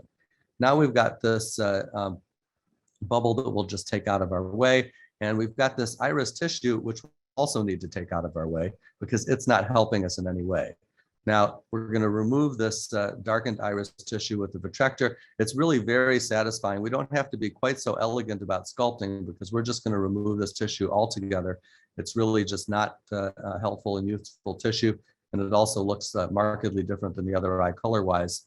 So in addition to its transillumination defects, we're going to remove the stromal material as well. And again, we leave about 1.5 millimeters peripherally. We do our regular phaco for the underlying lens. I do like my chopping technique. Always placing a capsular tension ring anytime we're going to use an artificial iris so that the bag stays well expanded. At one point, we did a brief pilot study within the FDA study where we chose to use no capsular tension ring and congenital aniritic, since their capsules are so thin. 2/3 of those patients, we had to go back in and place a ring secondarily as the capsule contracted and distorted the device. So at the end of the day, you have to use a ring in every case. We restained the capsule margin just to make sure that it looked really good for our in-the-bag iris placement. We're measuring the capsular bag with an intraocular ruler. The device comes actually in water in its sterilization process, tree-fine centering guide, pressing down, and again, folding in that trifold fashion with the front leading edge being a little bit smaller, so it's in a cone. That allows us to more easily tuck it into the barrel of the injection cartridge. And we inject it through the same clear corneal incision underneath the capsule margin. And you can see that this color is much lighter than that brown tissue. It's very common for eyes that have undergone trauma to look a lot darker than the fellow eye afterwards. I don't fully understand the pathophysiology of why that happens. Perhaps it's related to an inflammatory component, perhaps it's related to pigment liberation, but it is a progressive process. Old trauma typically has a darker iris than younger trauma. So I really don't fully understand that process. Maybe if any of you in the audience know anything more about that, please send me a note and let me know. But it's an observation that I just never understood, but it's interesting. And we always close conjunctiva and tenon. But this area where the epithelial downgrowth was, you saw how close that cyst was to the surface. So we're going to put a piece of patch graft, half thickness cornea over the top. Otherwise, we could potentially get more cells crawling in through that tiny little break, which allowed it in the first place. And we did have a nice, happy outcome in this case. Patient ended up 20/25 afterwards with the expected refraction. And we had a double freeze thaw, which we talked about, to both the cyst and the tract through which the cyst formed. Air bubble insulates, and it's a really great way to do that, and it avoids propagation of the ice ball beyond the zone of involvement as well. Patch graft over the original tract helps prevent recurrence. I always like to remove devitalized iris tissue. It doesn't look nice and it doesn't function well. Capsular tension rings in every one of the iris devices, and the conoid trifold for placing the device into the injector cartridge just makes things easier. So we've used a whole bunch of different iris techniques today. We've used tapping, suturing, cautery, vitrector, scissors, and prostheses, and we've used them all in various combinations. And that really gives us a lot of tools to fix just about any anterior segment iris problem. Thanks very much, and I'm happy to entertain any questions if we have a moment or two. Thank you so much, Mike. That was absolutely outstanding and terrific. What's amazing to me is over your career, you've not only had the courage and talent to do iris work, but you've innovated along the way. I mean, I've watched these videos over decades that you and Bob have started this incredible journey with iris reparations and repair, transplants. It's extraordinary what you've done, and I'm very impressed as well with the innovations that you've done over time, which I assume are part of just creativity and trying things to make things better. So it's just terrific. Thanks so much, Mike. Terrific talk. So again, you can ask Dr. Snyder questions on the chat box if you wish, and then he's going to stay around for a bit to answer those. So we're now going to continue with our CME session. Dr. Snyder's talk was a CME talk, and our next talk is also a CME talk, and it's going to be given by Dr. Basil Williams. Dr. Williams is the Mary Knight Asbury Chair of Ocular Oncology and Assistant Professor of Ophthalmology at the University of Cincinnati College of Medicine in Cincinnati, Ohio. Dr. Williams practices pediatric ocular oncology at Cincinnati Children's Hospital Medical Center and pediatric and adult vitreoretinal disease and surgery at the Cincinnati Eye Institute.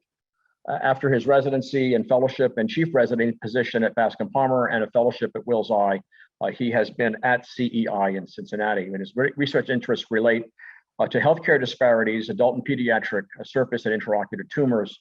And he's going to speak to us this evening on the management and the co-management of choroidal melanomas. Dr. Williams, welcome. Thanks so much for having me. I greatly appreciate the invitation. I will pull up my presentation. All right, can you see it? Is everything okay there? Looks great. All right, fantastic. So we'll be talking about co-managing choroidal melanoma, specifically after radiation. These are my financial disclosures, which are not relevant for this talk. And I want to start with a case that I saw recently. So this patient here has a pigmented lesion in the supratemporal macula of the left eye. You can see on the autofluorescence that there's hyperautofluorescence with a track of fluid going inferiorly. And the ultrasound shows a dome-shaped lesion that's kind of hollow with lower internal reflectivity. So it's pretty clear that this is a melanoma. We treated it with radiation. And a couple of months later, the patient returns to their referring retina specialist, who is very concerned about a recurrence. Said this patient was treated with radiation only 2 months ago, and now it's kind of changed configuration. You can see that there's kind of a central elevation looking like it's broken through Brooks membrane. And actually, if you look at the ultrasound, you can see that there's likely an increase in thickness. And so what basically happened was when we looked at this patient, the picture on the left is before treatment. The picture up top is when I saw them 1 month after treatment. And you can see there's some blood there. And basically what happened was they got a biopsy at the time of the treatment. And sometimes when you have these thick lesions and you get a biopsy, at the biopsy site where there's a break in Brooks membrane, some of the tumor can give a mushroom shape appearance at that point. And they still regress very nicely. It's not actually evidence of recurrence. But this scenario got me thinking about how we collaborate with our referring doctors, whether they be retina specialists, comprehensive ophthalmologists, or some of our optometrists. As I practice in Cincinnati, we have a lot of patients that come from West Virginia, Kentucky, Indiana, et cetera. And so it becomes difficult for these patients to travel back. And so we do a lot of co-management. So the goals of this talk are to discuss collaborating with referring physicians in terms of what we see, what happens, how we approach certain cases that we work on together, talk about some of the regression patterns of melanoma so we know what is normal and what is abnormal, and then highlight some cases in particular with specific teaching points.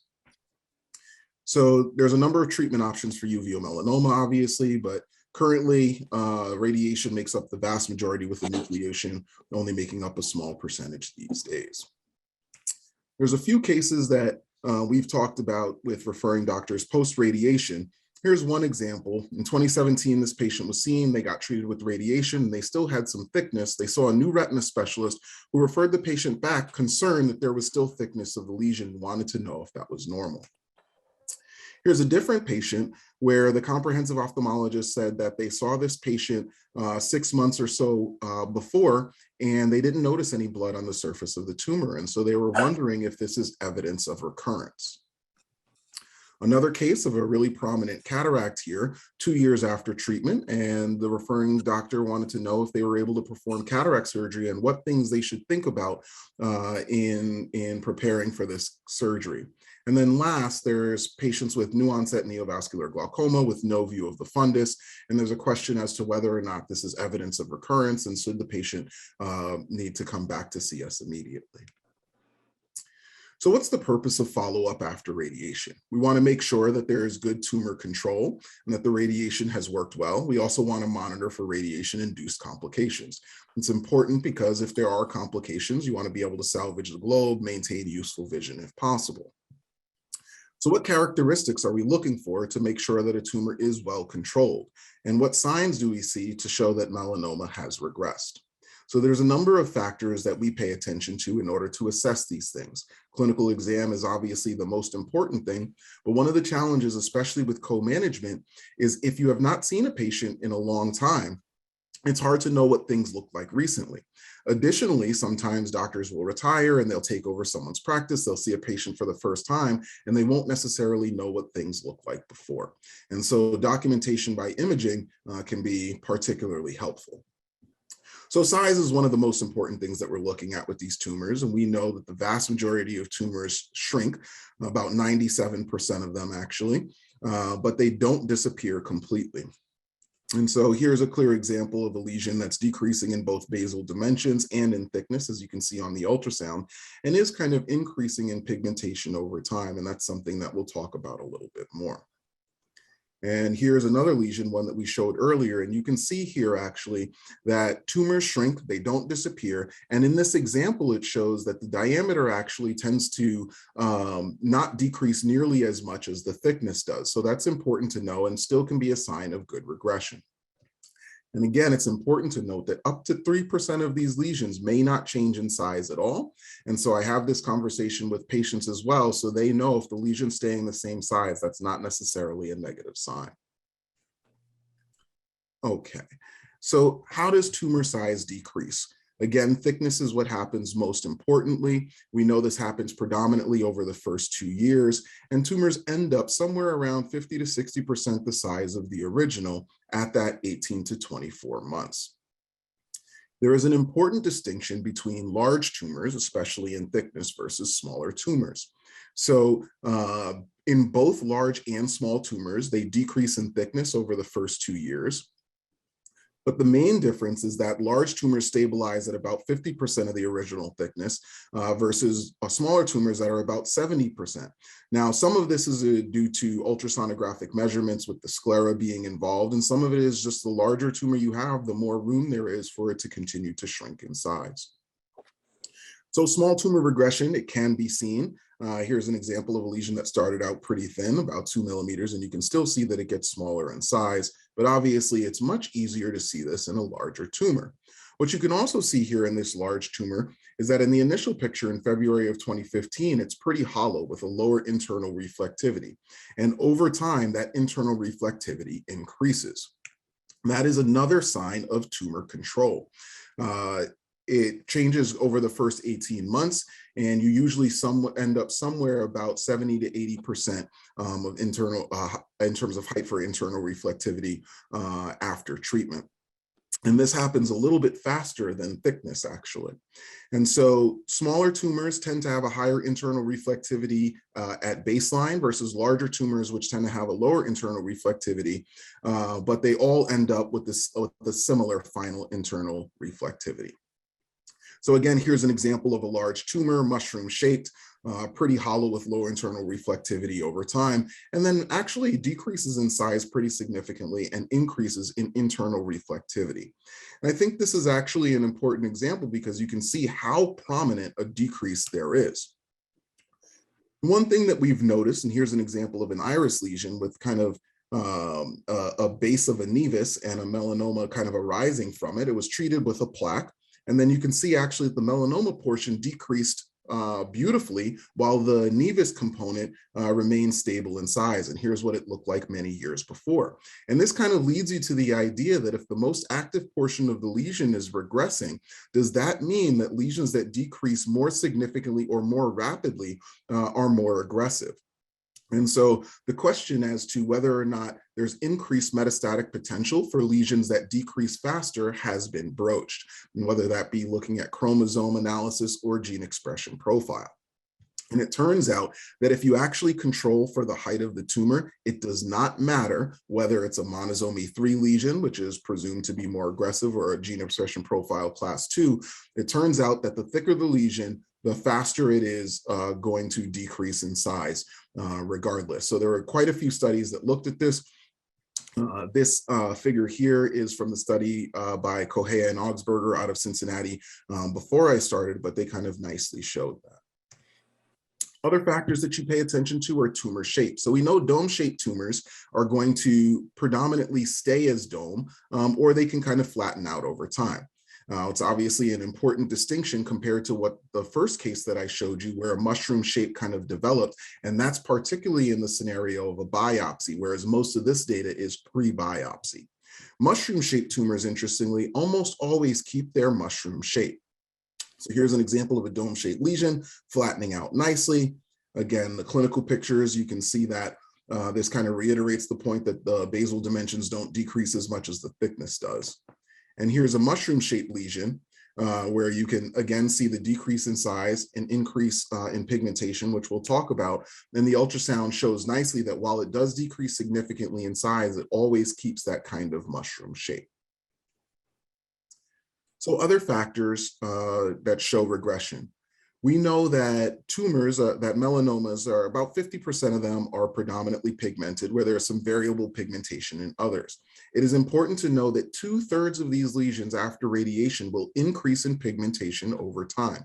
So that's actually a good sign of regression. Up to 20% can decrease in pigmentation, so it doesn't necessarily mean something bad if you don't see that pigmentation increasing. Here's an example of a woman with a large ciliocoroidal melanoma that even obscured the optic nerve. And you can see after treatment, the lesion regressed. You can barely see the optic nerve there, but there is an increase in pigmentation also. But it is important to note that just because some of these lesions regress and develop increased pigmentation afterwards, every time you see that, it does not mean regression. So here you have this nice amelanotic lesion, kind of circumpapillary, and it's treated well with good regression and increased pigmentation, but this area here is not actually good signs of regression. It's actually a recurrence. So it's important to keep in mind what the lesion looked like before and the location, and not just these factors. What about lipofuscin? So we call it orange pigment, but as you can see here on the top figure, it's actually orange, but down here we see brownish pigment. They both represent lipofuscin as shown on the autofluorescence. So we know that's something that's commonly seen in tumors. How quickly does it go away? Actually, after a year, 85% of tumors that had lipofuscin still have it. Even 10 years later, up to 10% of these tumors can still have it. And so just because there's residual orange pigmentation, it does not mean that it is a recurrence. It is important to know, though, if it goes away and then does come back, that can be a representation of recurrence. Subretinal fluid, at least pre-OCT, is present in 30 to 50% of cases at diagnosis. However, it may be a much larger percentage if you look at OCT for small amounts of subretinal fluid that are not necessarily noticeable clinically. But the vast majority of them resolve within 1 year. It can take a long time. So if you see a patient 6 months, 9 months down the road, they still have subretinal fluid and exudative detachment, that's not necessarily concerning for a recurrence, as that takes some time. Tumor vascularity or double circulation, it's something that we talk about a lot in terms of fluorescein angiography. In reality, it's not something that we use very frequently to diagnose melanomas, because we know it's predominantly seen in mushroom-shaped lesions where the choroidal lesion has broken through Bruch's membrane, and therefore the choroidal vessels are much better highlighted. They're not blocked so much by Bruch's membrane. And so about 12% of cases will have double circulation at baseline, but they all lose it after treatment. So it is important to know, like in this case here, you have this lesion that was well treated, did not have a double circulation before, but all of a sudden has this little central area, that's elevated with prominent vasculature. And if you check the history and realize there was no biopsy, you're not concerned about a post-biopsy related mushroom shape. And so you know this is actually a recurrence. So new onset double circulation or prominent blood vessels can be an indication of recurrence that's usually associated with an increase in basal dimensions and an increase in size. Other things that we pay attention to post-radiation, radiation retinopathy and optic neuropathy, which can develop in up to 50% of patients who are treated with radiation, especially at 80 gray to the apex, which is often the treatment for melanoma. So you can see here some cotton wool spots and then kind of blurred optic disc margins. I think it's even important to see what happens in the macula. Here's the right and left eye on both OCT B-scan cuts on the bottom and then the OCT angiography up top. And you can see here that even though there looks like there's a bunch of intraretinal fluid in that left eye, if the patient gets a lot of injections, they likely will not necessarily have a great visual benefit because they have such capillary dropout centrally. So I think this is something that we're using a lot more to kind of help us understand how people's visual outcomes, or what people's visual outcomes will be like. And I've had this conversation a number of times with referring retina specialists far away who are injecting patients and not getting good visual outcomes. And then we have the conversation about capillary dropout and visual potential. So here's an example of a macular melanoma, a small lesion, and you can see it was treated with radiation. A lot of laser was done around it. And one of the things that we think about in these small lesions, you can see here on this montage OCT angiography, when they get treated with radiation, you can have significant capillary dropout, and that can obviously damage the visual acuity centrally, but also the visual field. So this is a conversation that we have with patients, and I think it's beneficial for kind of the whole team that's seeing the patient have an understanding of why the vision may be so affected in these scenarios. So this is one of the cases that we talked about earlier, where this patient had a melanoma and developed a pretty significant cataract with no view posteriorly. And the referring doctor was asking, well, are we able to perform surgery in this kind of scenario? And I think there's a few factors that you want to pay attention to. You want to know how long ago was treatment performed? You want to know, has the lesion actually decreased in size? And so, if you have good evidence on ultrasound that the lesion is decreased in size, and you can feel comfortable that the tumor is dead, and proceeding with cataract surgery is a reasonable option. But you also want to know the location of the tumor. So in this situation, you would want to be thinking about nasal incisions and what might happen there, location of placing your haptics, et cetera. So here's an example that will kind of highlight this.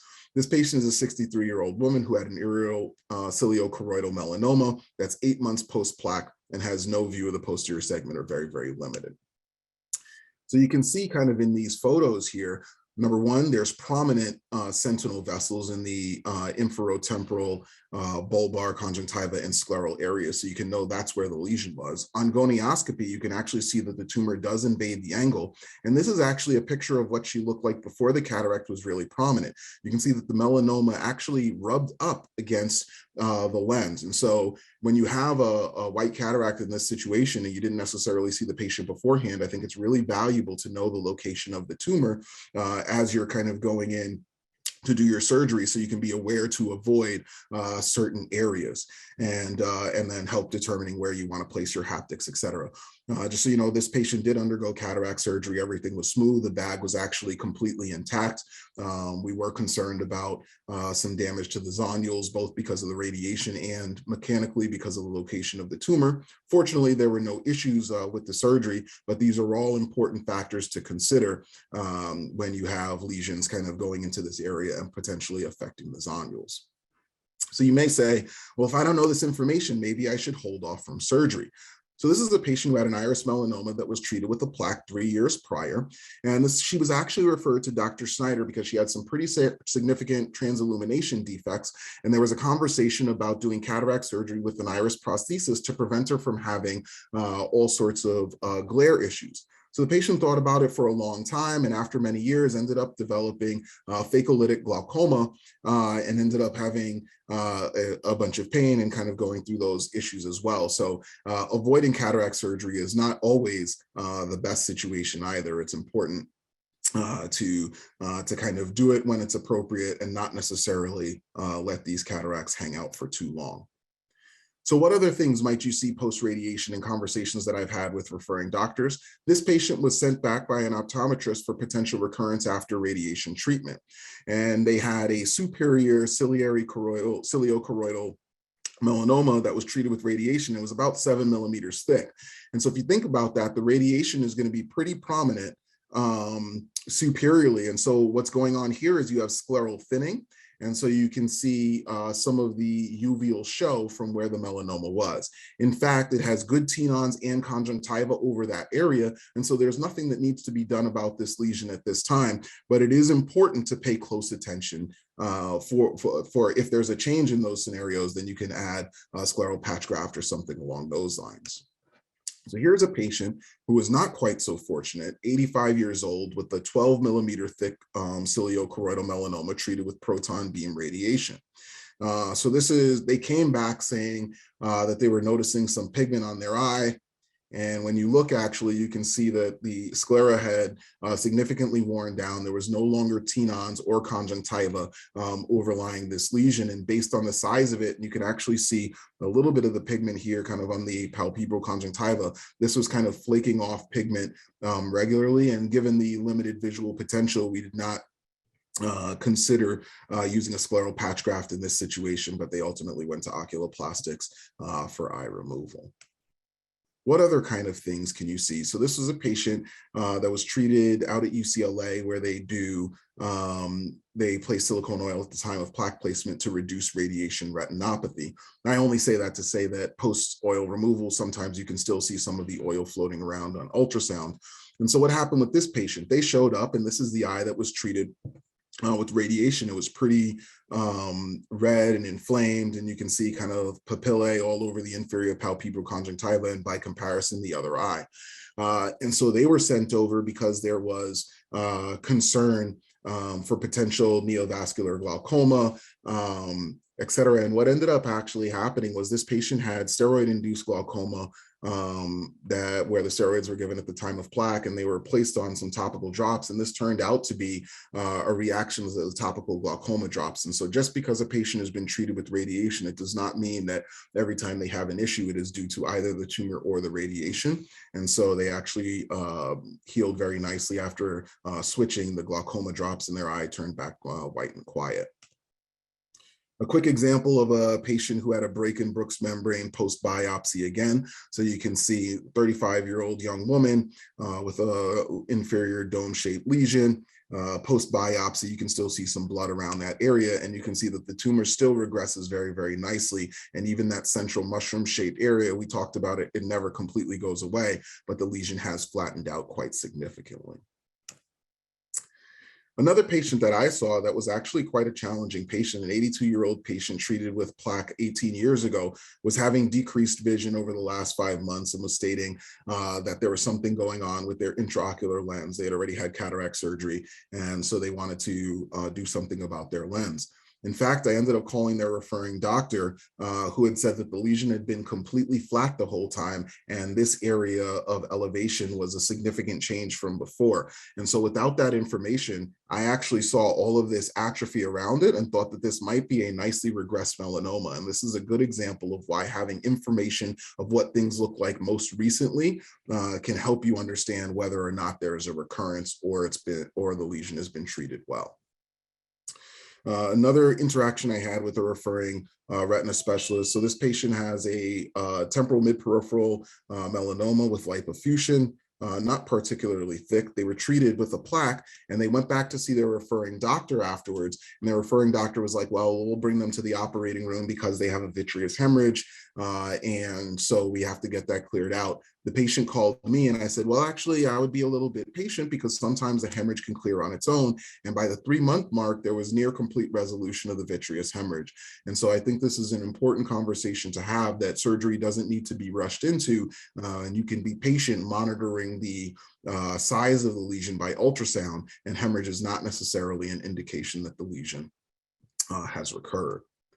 One of the patients that we talked about at the outset of this talk, you can get radiation-related retinal hemorrhages. So basically, you can get this from a number of situations. One, where you get enough radiation damage to the surrounding retina, where you get non-proliferative or even proliferative radiation retinopathy, and that can cause neovascularization ultimately. Or you can get a tumor that is so large that as it decreases, it releases a lot of inflammation. We call that tumor lipid exudation syndrome. Excuse me, and sometimes that can cause hemorrhage as well. So it's not always an indication of recurrence. Here's a patient with the vitreous hemorrhage. So they had mushroom-shaped melanoma, developed a vitreous hemorrhage immediately after treatment. And you can see here the vitreous hemorrhage and the mushroom-shaped lesion. It did not clear on its own, so they underwent a vitrectomy and had laser into the surrounding areas, and you see the lesion regressing nicely, but actually a new vitreous hemorrhage developed. And the question again was there recurrence? No, there was no recurrence, but this was an example of the tumor itself having an inflammatory reaction post-radiation and causing occasional hemorrhages. So they were required to get anti-VEGF injections occasionally. We've tried a few times to not inject, and then the vitreous hemorrhage has recurred. We've had conversations about doing an endoresection of this remaining portion, but are hoping to avoid doing that in the future. And you can see with fluorescein angiography, there's no evidence of actual neovascularization here. For the sake of time, I want to move on to one case here. So you can see this patient was treated previously with stereotactic radiotherapy, and you can see kind of the course. After treatment, the lesion had basically gone away. Here's an evidence of a recurrence. And it was treated again with radiation. You can see the severe capillary dropout here where you can barely see any of the retinal blood vessels. So when a vitreous hemorrhage develops in this scenario, and if it goes to the point where you have limited visualization of the posterior segment, it's not something to be concerned about because you know that it's due to the significant ischemia. And so watching it is reasonable. Or you can try and put in laser here to reduce the risk of vitreous hemorrhage happening in the future. But the patient's vision was so limited, as you can see from how pale the optic nerve is, that she was comfortable with using comfort measures. Another thing that you can see after radiation, particularly in these very large lesions, you can see there was an exudative detachment to begin with, but if you get a significant dose of radiation, you can get a large increase in exudative detachment seen here on ultrasound. And again, that will likely go away on its own, but sometimes it requires surgical intervention to get rid of to try and preserve the vision. So in conclusion, after radiation, tumors do decrease in size, but they don't always disappear. Most of the changes happen in the first 2 years and then things stabilize, but there is a wide variation in what can happen in these scenarios. So you always want to watch for recurrence using the clinical exam and multimodal imaging, having good communication with the treating physician to make sure that everybody is on the same page, and then watching for radiation-induced complications like optic neuropathy, retinopathy, cataract development, and toxic tumor syndrome. So thanks so much, and I'd love to entertain any questions or comments. Thanks so much, Dr. Williams. An extraordinary experience with a lot of very difficult problems that you've done a tremendous job managing. One quick question that I've had for many years is the arc and trajectory of de novo melanoma of the choroid different from metastatic melanoma of the choroid in general? Can you make some general comments about that? Metastatic melanoma of the choroid, meaning that it originated in skin melanoma? And correct. Yes, that's a fantastic question. And so it seems that there is a difference. Metastatic lesions in general, and this is inclusive of metastatic melanoma, tend to respond to a lower dose of radiation, tend to have a larger amount of subretinal fluid associated with them compared to primary choroidal lesions. But it is very difficult to differentiate them. And so we do try to ask about skin exams and whether or not they have a history of skin melanoma as well. There tends to be a bit of a difference in terms of internal reflectivity. So metastatic lesions tend to have more medium to high internal reflectivity at baseline, whereas primary choroidal lesions tend to have lower internal reflectivity. So those are some of the differentiating factors. We also do know that when melanoma metastasizes to the eye, it can also go to the vitreous or even to the lens. And so that can help you differentiate them as well. Terrific answer to a fantastic talk. I really want to thank you so much for sharing your wisdom and your expertise, Dr. Williams. Thanks so much. We're going to continue now, and I want to again thank Dr. Jim Martone, for his tremendous leadership and vision as outgoing president of CSEP. And it's now my pleasure and honor to introduce incoming CSEP president and pediatric ophthalmologist at the Department of Ophthalmology and Visual Sciences at Yale, Dr. Martha Howard, who will introduce our next speaker, Dr. Gina Haydari. Martha. Thank you, Vince. I'm so pleased to welcome Dr. Gina Haydari, an associate professor in ophthalmology at Harvard Medical School and the director of the Pediatric Neuro-Ophthalmology Service at Boston Children's Hospital, as well as the fellowship director for pediatric ophthalmology at Boston Children's. Dr. Haydari received her MD PhD in neuroscience from the University of Pennsylvania School of Medicine. Her ophthalmology residency followed at Harvard Medical School, and she then completed 2 fellowships, the first in pediatric ophthalmology and adult strabismus at Boston Children's Hospital, and the second in neuro-ophthalmology at the Massachusetts Eye and Ear Infirmary. Dr. Haydari's clinical work focuses on pediatric neuro-ophthalmology and pediatric and adult strabismus, while her research interests focus on improving treatment and management of pediatric neuro-ophthalmic disease. Her talk today is Update on Pediatric Idiopathic Intracranial Hypertension. Thank you so much, Dr. Howard. It's such a pleasure to be here, and I really appreciate the invitation. Thank you also to Debbie Osborne for all the behind-the-scenes work you did to make this seamless.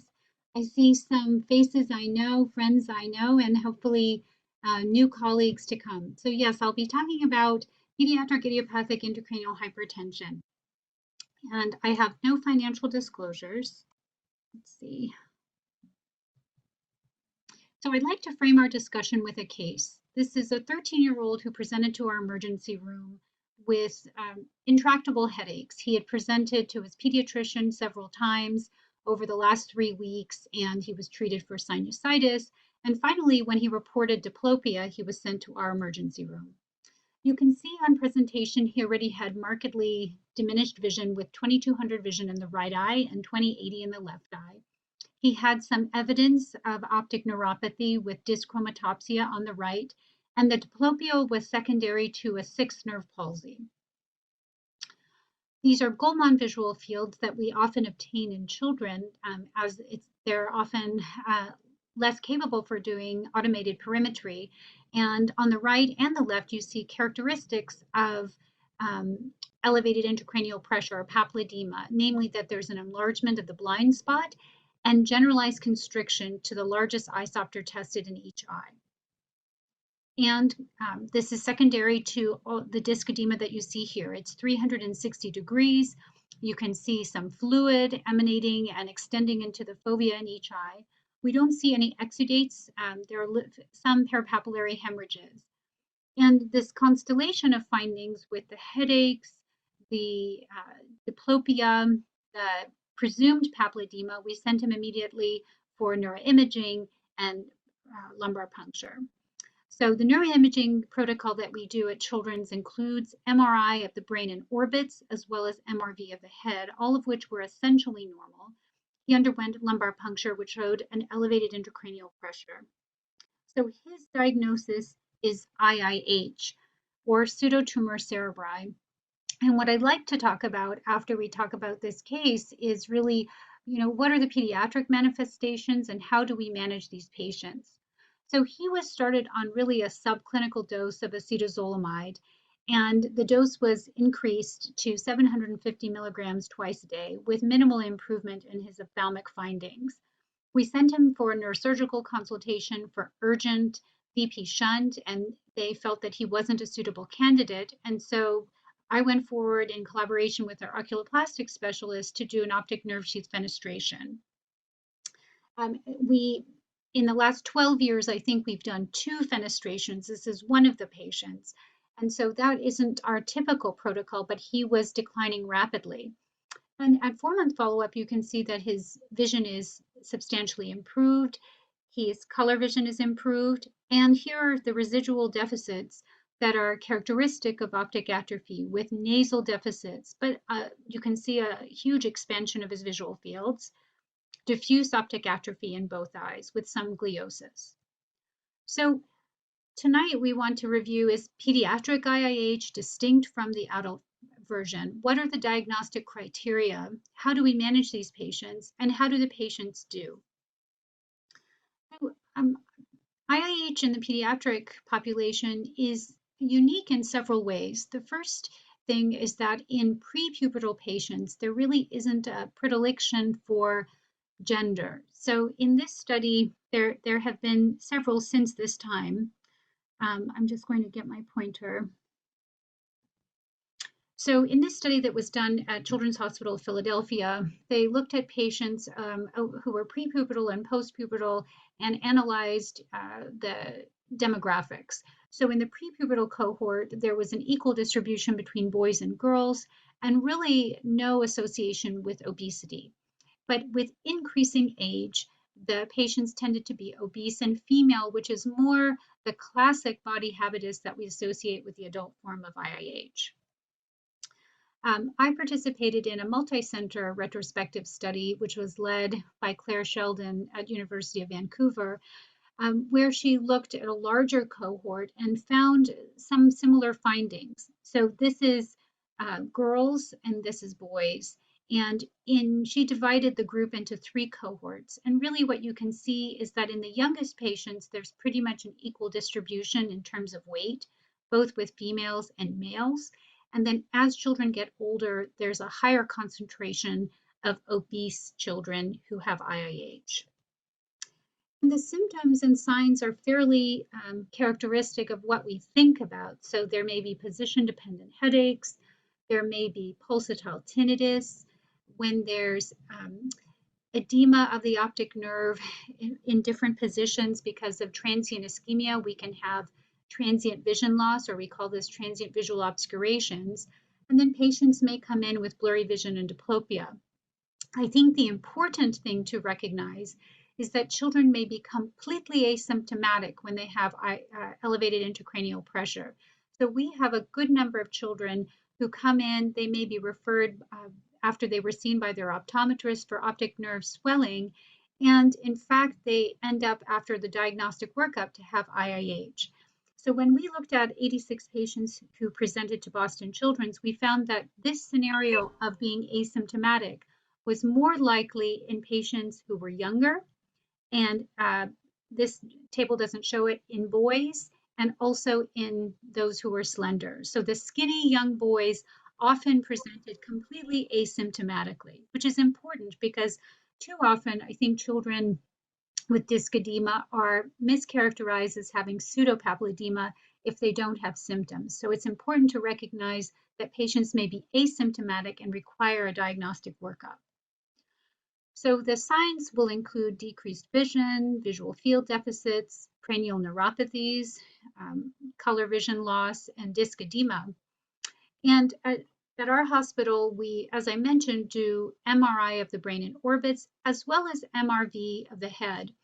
And MRV of the head is important because it helps us to exclude the possibility of dural sinus thrombosis. We did a retrospective review looking at patients who had presented with papilledema and found that in 14% of those patients with papilledema, they had dural sinus thrombosis, and 60% of that cohort had occult dural sinus thrombosis. And so what I mean to say is this, the classic scenario where we might see a child who has sinus thrombosis is in the setting, for example, of otitis media. So they have middle ear infection, and then it extends to the bone and causes the adjacent sinus to basically thrombose. And we call this otitic hydrocephalus. So if you have a child who comes in with papilledema and this history of the ear infection and so on, you say, okay, I need to get an MRV because I'm really thinking about dural sinus thrombosis. In this study, we found that patients had no really distinct findings and still could have dural sinus thrombosis. So we include MRV because these patients would be treated differently with respect to anticoagulation.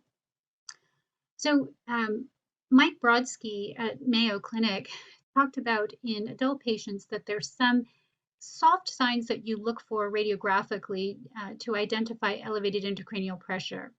And this may include flattening of the posterior sclera, empty sella turcica, changes around the optic nerve.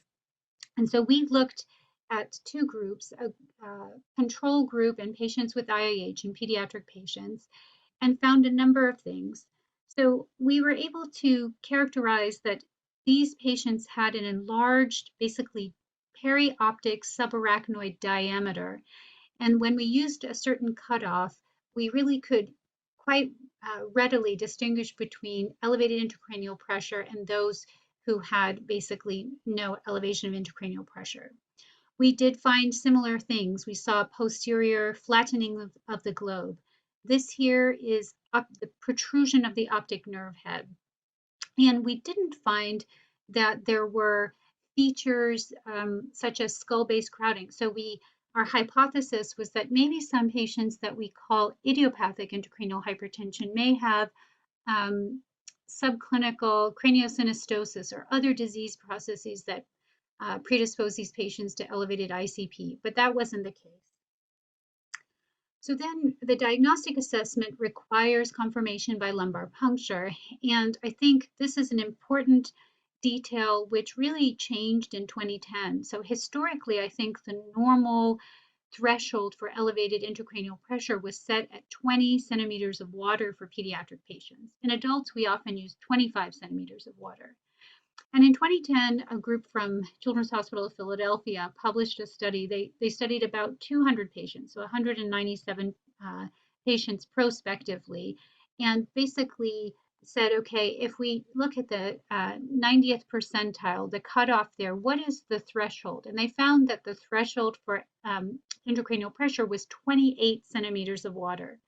So after the publication of this paper in the New England Journal of Medicine, the threshold that people began to accept for pediatric patients was 28 centimeters of water if the patient is under sedation, and then 25 centimeters of water if the patient is not under sedation. And so the revised diagnostic criteria include papilledema, normal neurologic examination except for cranial nerve palsy, essentially normal neuroimaging except for the soft signs that I talked about. The lumbar puncture composition should be normal. And then there are new criteria for what is the threshold for elevated intracranial pressure.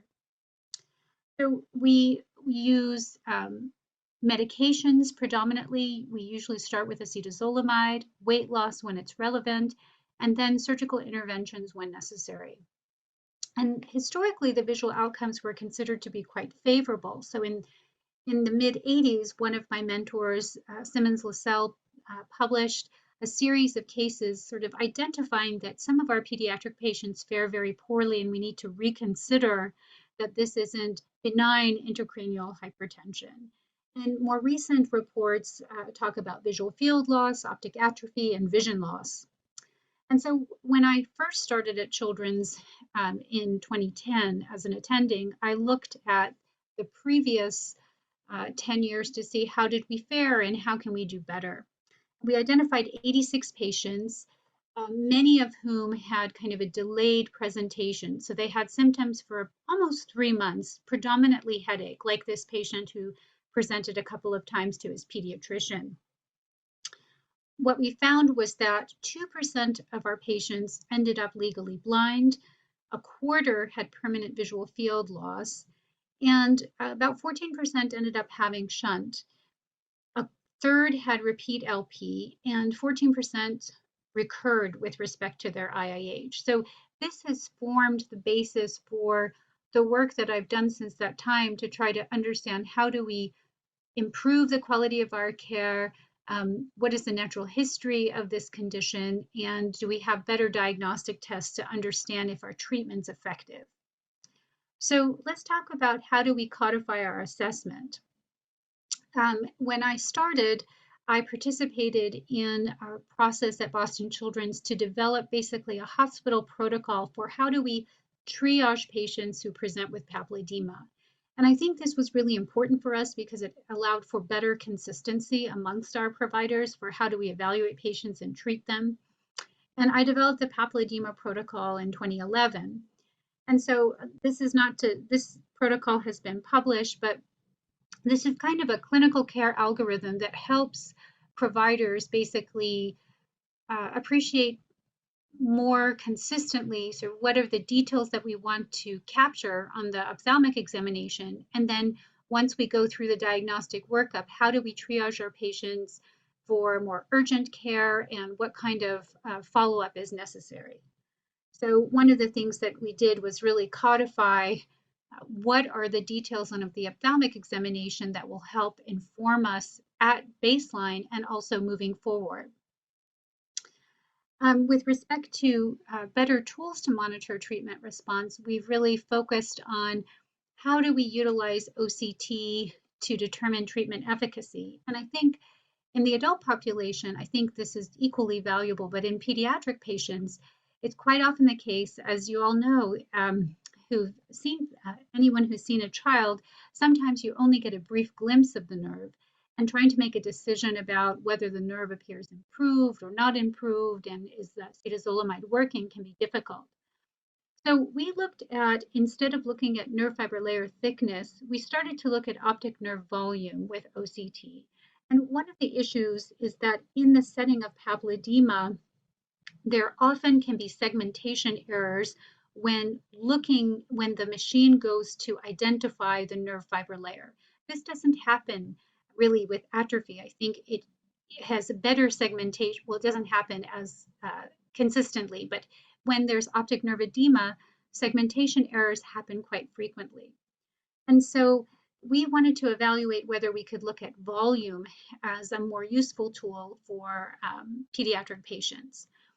So we looked at 3 years of our patients who presented with papilledema, and the idea here is that we take the volume from Brooks membrane to the internal limiting membrane, and we calculate it at 1, 2, and 3 millimeters from the center of the optic nerve. And so it's much easier for the machine, even though it still doesn't do this perfectly. There are some segmentation errors, but it's much easier to identify Brooks membrane rather than sort of distinguish within this where is the nerve fiber layer. And we looked at 18 patients just to see, how do these patients with papilledema look when we do OCT volume. So on the left here, this is a normal optic nerve. And we looked at patients between the ages of 4 and 18, and we found that with our protocol, the average volume was approximately 2.5 cubic millimeters. And the average for those with papilledema was closer to 4.75 cubic millimeters. And you can see even here that the contour of the cross-section looks quite different, right? So here is the cup, and here it looks like almost a mountainous bulge that really allows us to distinguish between these two entities. Although you can still see this in the setting of drusen or a crowded optic nerve. So it's not specific to disc edema. And we look to see in our patients whether there would be a relationship between the OCT improvement over time and the clinical exam. And indeed, we found this to be the case. So at presentation, this was the average optic nerve volume, which improved. This is one patient where we see at presentation, the optic nerve volume is 5.83 cubic millimeters, and it improves with time. And quite honestly, this is something that I use all the time. So all my patients who come in will have fundus photos. If they're able to participate in visual fields, of course I get visual fields, but I do optic nerve volume or OCT to really determine, okay, is there a trend towards improvement, or are we, if the patient becomes symptomatic again, is the optic nerve volume increasing? And I found this to be a much better quantitative method of determining how patients are faring and the effectiveness of treatment rather than sort of looking only clinically at the fundus photo. So we found that measurement of the optic nerve volume is feasible and quite straightforward in pediatric patients. And I would say now we've kind of expanded this. We do basically 3 different things. We'll get the optic nerve volume. We will also get nerve fiber layer thickness. And we've begun to get ganglion cell layer thickness as well, because there's some data that suggests that when the GCL is thinner, these are the patients whom we expect to have more permanent and irreversible vision loss over time. So all 3 of these parameters are helpful in addition to fundus photos. We found that looking at the volume correlated really well with treatment response, and have used this tool of OCT to help us to better understand how patients are doing in their treatment course. So very excitingly, we are about to embark on a prospective natural history study of pediatric IAH. This has never happened and is being led by one of our leaders in pediatric neuro-ophthalmology, Grant Liu, at Children's Hospital of Philadelphia. And I will be leading with my colleague, Jason Paragallo, the visual outcomes arm of this study. And we're really excited to embark on this so we can have something like the adult IAH treatment trial for our pediatric patients and determine how do our patients do. Are there intervention points that lead us to understand that certain patients need surgery, certain patients will do well with medication alone? Is there a contribution of pubertal status, and what is that contribution? And how may we use OCT effectively? What modality or what assessment? Is it volume or nerve fiber layer thickness? Is it the GCL? What will help us to predict risk for future vision loss? So in summary, IIH is a condition of elevated intracranial pressure with essentially normal neuroimaging and cerebrospinal fluid constituents. In prepubertal children, it's really important to recognize that there's an equal distribution between boys and girls, and there really is no association with obesity. After puberty, we think that patients appear in what we basically see in adults, that they tend to be more commonly female and obese. The symptoms may include headache, visual changes, diplopia, and pulsatile tinnitus, but many of our patients will present completely asymptomatically. So it's important, if we see optic nerve swelling and the patient is asymptomatic, and we're going to sort of interpret this as pseudopapilledema, that we really do the diagnostic workup to prove that. So for example, in that kind of patient, I would look for optic nerve head drusen with certain tools, ultrasound, etc. And if I can't prove that optic nerve head drusen is there, then that patient gets worked up with neuroimaging and LP. And we make sure that we don't miss any of our asymptomatic patients. There's a potential for profound, irreversible vision loss. And so our prompt diagnosis and treatment is really essential. Thank you so much. So I'm happy to take any questions.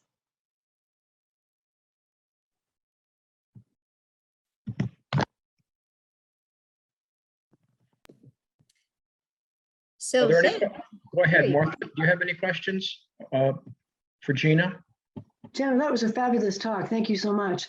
I actually have a question for you. Does the optic nerve volume remain elevated somewhat long-term after treatment? And does that parameter relate to long-term visual function? Or is that part of the upcoming study that you're going to look at?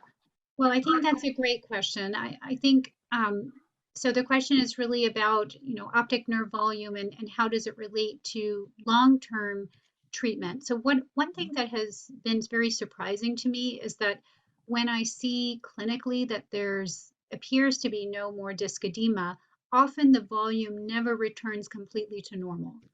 And so, it's quite often the case, I said the average is about 2.5 cubic millimeters. It's quite often that patients stay at somewhere between 3 and 4, even though clinically it looks improved. So I think that the volume is an effective tool to a certain extent, and then we see sort of this plateau effect, even when clinically we interpret this, that the condition has been treated. I think the prospective study is going to help us to really focus in on what parameters are going to be most informative, what should we be obtaining, and what's going to help us to predict future vision loss, even at presentation. So I think it's to be determined, but the most interesting thing to me is that the volume still appears somewhat elevated, even when clinically things are better. And also that the optic nerve atrophy is there, even though the vision is better. I mean, Yes. do you even have a way of quantitating pallor of the optic nerve? Yeah, so that's great too, because you're right. So for example, the volume could be getting better because the nerve, instead of improving, could just be getting atrophic. So I think this is why we've added ganglion cell layer thickness measurements, because if we find that the volume is improving and the GCL seems to be intact, and we anticipate that probably this is more from treatment response rather than atrophy over time. And it won't be until really the nerve is truly atrophic that like nerve fiber layer thickness will reflect this as well. So I think this is why we use all three. And it's those kids who come in and somewhere early in their course already have ganglion cell layer loss that we think, okay, these are the ones who are really in peril for a permanent vision loss. Fantastic. Vince, can you see if there are other questions from the chat room? Thank you so much, Gina. Thank you so much, Martha. If you have any questions for Gina or for any of our other speakers, please put them in the chat box. And if they don't get answered, we'll make sure that you can get access to the emails of our speakers and go from there. There's a question here that just came in And I think it's to you, Gina, which OCT do you use?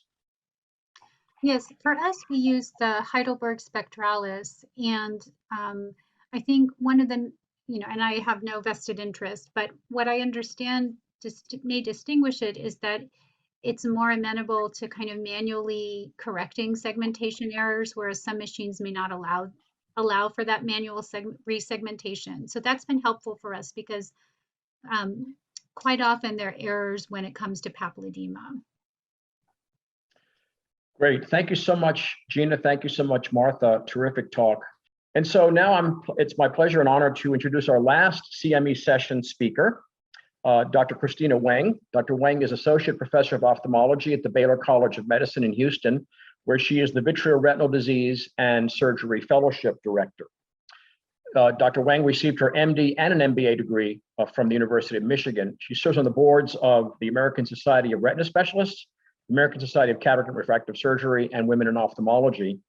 She's involved in the diabetic retinopathy retina network diabetic retinopathy trials and the AGTC phase 1 to 2 trials for subretinal gene therapy for achromatopsia. She also leads numerous research studies in outcomes analysis, medical economics, healthcare quality metrics, and telemedicine. This evening, she will speak to us on a topic that is essential knowledge for every anterior segment surgeon: prevention and management of vitreous loss. So it's my pleasure to introduce Dr. Weng. Dr. Weng. Dr. DeLuise, thank you so much for that kind introduction. Let me get my screen shared here, make sure everyone can see. Give me just a second.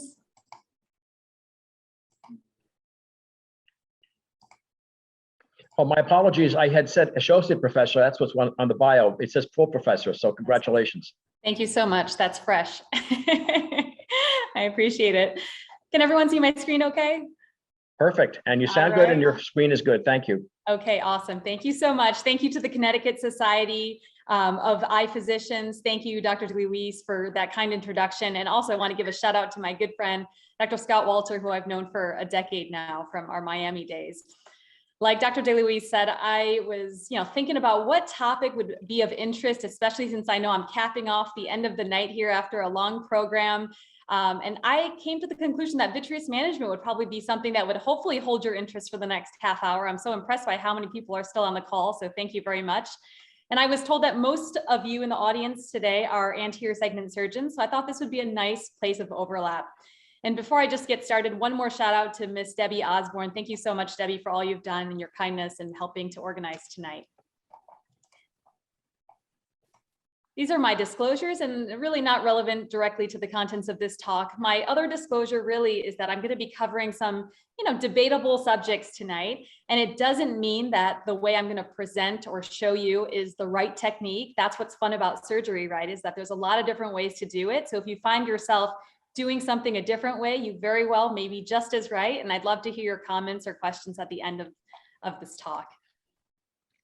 So like I said, vitreous, believe it or not, even though I'm a vitreoretinal surgeon, it's our enemy as well, like it is your enemy. It can do a lot of harm in the eye, especially if it's not in the appropriate position that it needs to be. Vitreous belongs in the back of the eye, and it doesn't act friendly if it moves to another part of it. So what are the things that can happen when vitreous prolapses anteriorly? You can get things like cystoid macular edema, as you can see in the OCT down to the bottom right, where you can see all those intraretinal cystoid spaces.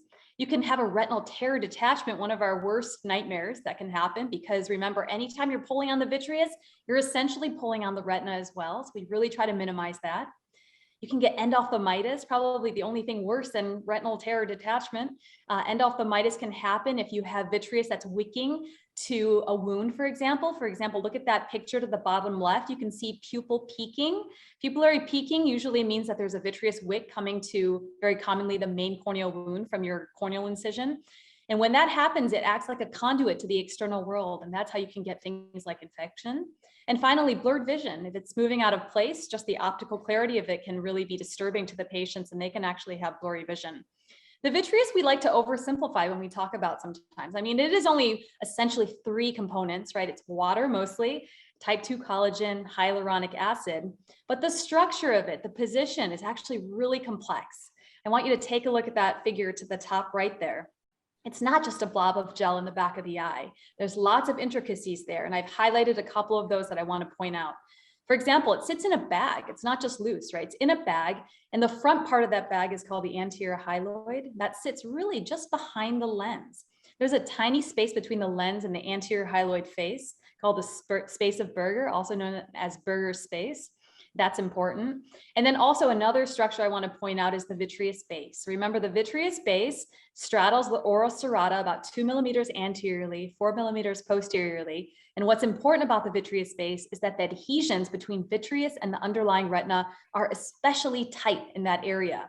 And so that is why you often see retinal tears really from the periphery. That's why they're hard to see, because they're all the way out there by the vitreous base because of how tight those adhesions are.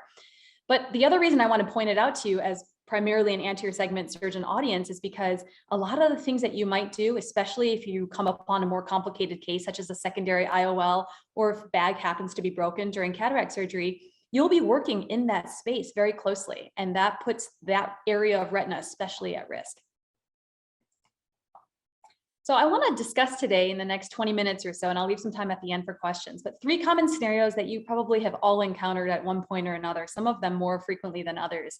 And those are going to be posterior capsular rupture in cataract surgery, something that everyone has gone through if you do cataract surgery, subluxated or dislocated intraocular lens in secondary IOL surgery, something that's increasingly becoming more and more common, especially I know all of you now like the Yamani technique, a lot of you might be using that. And then finally, vitreous to the wound post-cataract surgery. And I actually just saw this in my own clinic just a few weeks ago. We're going to start off with posterior capsular rupture in cataract surgery, since this is probably the most common of that list. Perhaps the most difficult part of this scenario is really just realizing that the PC tear has happened and coming to terms with that. And that can be very subtle, right? You're looking for a sudden dilation and shrinking of the pupil, for example, or lens pieces that just aren't moving the way they normally would when you're performing a phaco, things like that. So once you have it identified though, which is perhaps the hardest part, the quick reaction is to want to pull out, right? You're like, oh shoot, look what's happened, and you want to withdraw. Try not to do that. Try to stay calm and don't move. Just freeze for a second. And then the best thing to do first is to inject viscoelastic before you remove your phaco probe. And I'm including this from one of Brian Kim's videos that's posted on YouTube. I've left the link down below. But you can see his phaco probe with his right hand through the main corneal wound. He hasn't pulled out, even though he clearly has violated posterior capsule. And you can see with his left hand, he's now injecting the viscoelastic. Preferably, this would be a dispersive viscoelastic, but any viscoelastic works, honestly. Just grab what you have, squirt it in. That's going to help push everything back that has come forward, including vitreous or lens pieces, and give you a little more space in there to stabilize the globe before you remove that phaco probe. If you just pull out the phaco probe and you have vitreous loss, guess what? Vitreous is bound to come out through the wound. It's going to make things even messier and potentially also put traction on the underlying retina. After you have that viscoelastic in and you're out of the eye, take a second to breathe and just to regroup and have a plan of attack. And that is actually easier said than done because every case is independent, right? Depending on how much lens is left, if there was vitreous loss, how much vitreous loss, all of that might change what you do next.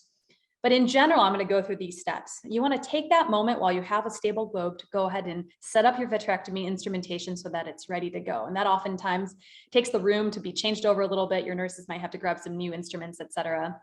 And then what you want to do is, if it can be safely done, go ahead and remove residual lens and cortex material. Now, if it's all entangled within vitreous, that's not a good idea. But if you've had only minimal vitreous loss that's not involving the rest of the lens pieces, or if you haven't had vitreous loss, maybe you broke bag, but the anterior hyaloid face is still intact, go ahead and remove as much as you safely can. You'll have to make good judgments there on that step. After you removed all of that, I like to suture the corneal wound with 10-0 nylon so that you have a stable globe.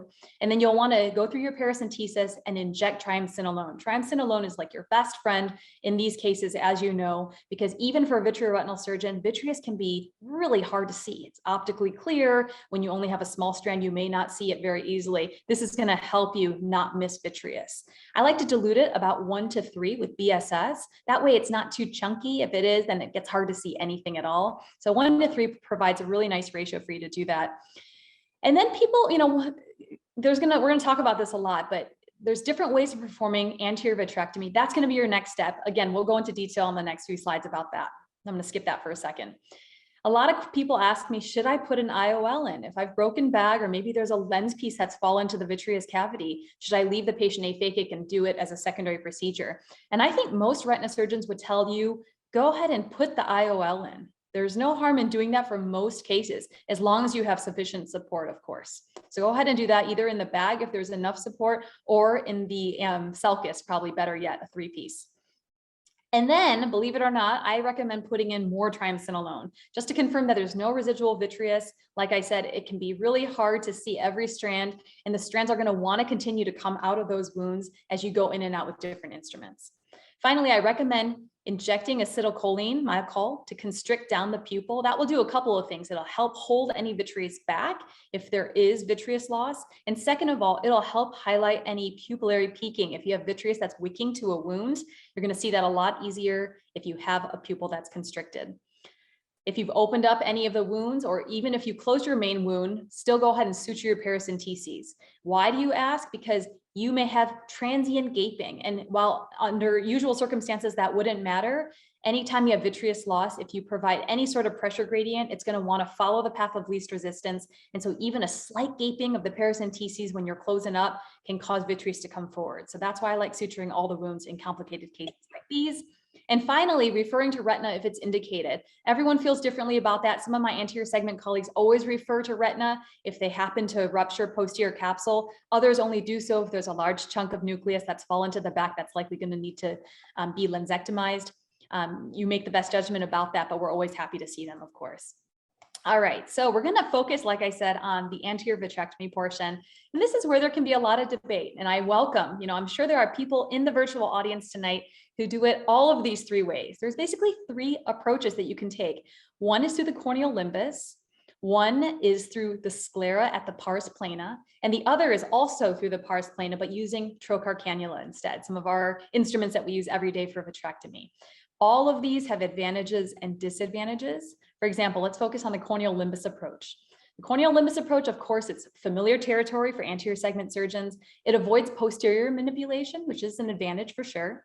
But one of the disadvantages is that it continues to pull vitreous forward if your instruments stay at the level of the sulcus or more anterior, right? So vitreous, like I said, it wants to keep following the path of least resistance. So if you are very high up near, the iris, or even in the anterior chamber, and you're performing an anterior vitrectomy there, it's going to continue to wick vitreous forward.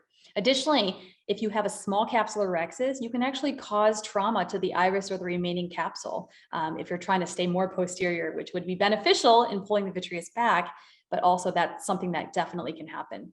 What about going through the sclera, through the pars plana? Well, the advantages are that it pulls the vitreous posteriorly, which is where you want it to go. In these cases, you want to return the vitreous to the vitreous cavity. But the disadvantages, of course, are that there's a risk of an iatrogenic retinal tear because you're working near the vitreous base, and you don't necessarily have the best ability to visualize the retina afterwards. Additionally, you can have vitreous incarceration through the sclerotomy wound as well. That's another risk. And what about the trocar cannula approach? Some of you may be using this. Well, same advantage of pulling the vitreous back to the vitreous cavity where it belongs. It has a more controlled sclerotomy wound than just putting a knife through the pars plana. However, there's lots of disadvantages too. There's unfamiliarity with putting these trocars in, because I know that anterior segment surgeons don't typically use these.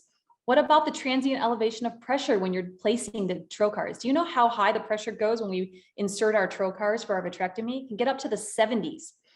And that is with a closed globe. Here we have open wounds. And so you have to be really careful because you can actually prolapse the iris or other intraocular contents. There's also a risk of iatrogenic retinal tear. Again, if you're working in the pars plana, there's a risk of that, just like there is when you do a vitrectomy.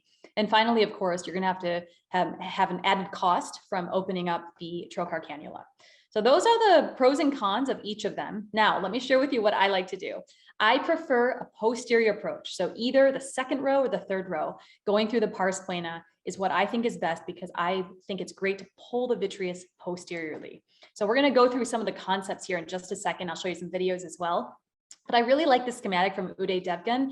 Uday Devgan is an excellent cataract surgeon. He puts a lot of educational material out online, and he's terrific. So let me just show you the schematic here. On the top, what you're seeing is the anterior corneal limbal approach. You can see there is an irrigation cannula into your anterior chamber, which is the same no matter which way you do it. But you can see the vitrector is through the limbus here. And see, this really helps you get it, right? It's pulling that vitreous forward, as you can see in the red arrow there. Compare that to the pars plana anterior vitrectomy. Now, whether you go through a trocar cannula or just through a regular sclerotomy, same concept. You're putting it through the back of the eye and pulling the vitreous back to where it belongs. And that is why I prefer one of the second two options when I talk to my anterior segment colleagues about performing an anterior vitrectomy. Now, vitrectomies are actually really interesting too, because a lot of people don't realize that at the tip of the vitrector, it's actually a guillotine mechanism. It's not just an aspirator. If you just aspirate, you're going to put a lot of traction on the underlying retina. So what it is in our cutters, you can see there's a mouth, right? That's bringing it in, and there is vacuum there, but there's also this knife that's rapidly going across the mouth hundreds or thousands of times per minute. And what that's doing is it's eating little chunks of vitreous at a time, minimizing the traction that you're pulling on the underlying retina while you're taking away the vitreous. When you perform an anterior vitrectomy, there's a couple of basic principles that you want to follow. Number one, you want to try to separate your infusion from the vitrector source. I think most people do this at this point. So it's going to be a bimanual type of vitrectomy. So you'll have an infusion line usually through your anterior chamber through a paracentesis, and then your other hand will be holding the vitrector, whether you go through the corneal limbus or through the pars plana. Some of the older machines had a cut IA versus an IA cut setting for your anterior vitrectomy. Yours might still have that. And if so, you want to choose cut IA. You want your primary focus to be on the cutting, not the sucking, right? Because if you have the primary on the vacuum, that's really where you're putting a lot of traction. You want the primary focus on cutting. Most machines these days allow you to actually adjust your cut rate and your flow or your vacuum. And so if there's one thing that you take away from my talk tonight, it should be this bullet point right here. You want to maximize your cut rate, take it as high as it's going to go, and you want to minimize your flow or vacuum. And that's going to really minimize the chances of creating an iatrogenic break that you may not see otherwise. Additionally, when you get your vitrector in, no matter which approach you take, you want to move slowly. I find that people move too fast. You got to give it time for it to cut that vitreous and suck it in. You want to start centrally, right behind your intraocular lens or in the center of your pupil, and then progress peripherally. I like to move in a circular motion, slower than you actually probably think you need to move. Don't cut where you can't see. So first of all, expand that pupil. If your pupil has come down because of the posterior capsular rupture, go ahead and use iris hooks or Malugin ring or whatever you need to do so you can see the most view. And then don't cut where you can't see. That's dangerous. And then finally, don't chase lens fragments posteriorly. It can be really tempting to want to chase that lens and catch it on the way down. But remember, if it gets to about mid-cavity, you don't really want to take the risk. And a lot of times we can easily take care of that when the patient comes to see us. I'm going to show you some videos now. So we're going to start with this one. This is my good friend and colleague, Dr. Doug Koch, who I think a lot of you probably know. He's going to show us a scleral-based anterior vitrectomy. That's how he performs his anterior vitrectomy. So this is the middle row that I showed you, going through the pars plana, but not through a cannula trocar. And so you're going to expand the pupil if it's necessary, like we talked about, make a localized conjunctival peritomy, as Dr. Koch has already done here. You want to measure between 2.5 to 3 millimeters posterior to the limbus. I do recommend whipping out a caliper to measure this, because you go too far back, you could go through the retina. You go too far forward, you can insult the ciliary body and get all sorts of other trouble. So that's what he's doing here.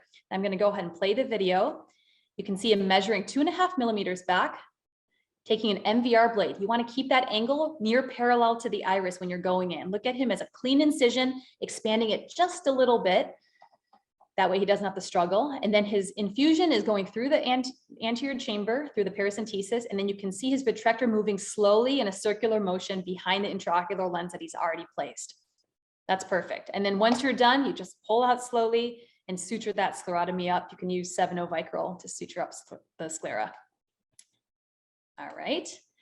And then I'm going to show you one example. This is me operating, not for a PC rupture, but for something else, but I thought it would help drill home some of the similar concepts here of how to use a trocar-based anterior vitrectomy approach. And so again, expand the pupil if it's necessary.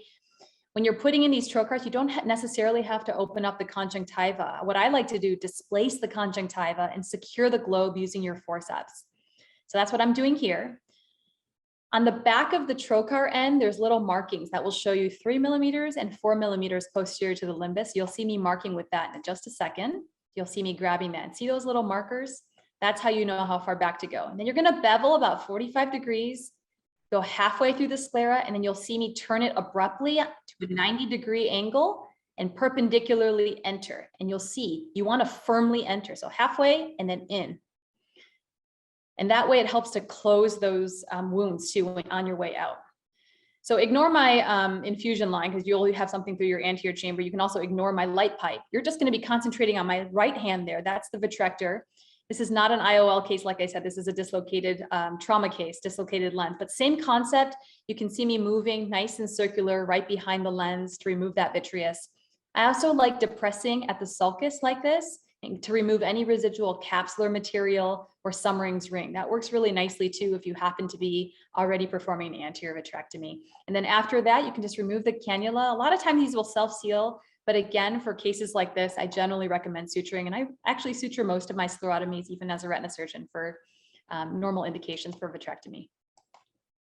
All right, so we're going to move on now to the second scenario, subluxated or dislocated intraocular lenses in secondary IOL surgery. I think probably the most common question I get from anterior segment colleagues is, do you have to do a complete vitrectomy? And those of you will probably be nodding your heads in the audience if you perform secondary IOLs.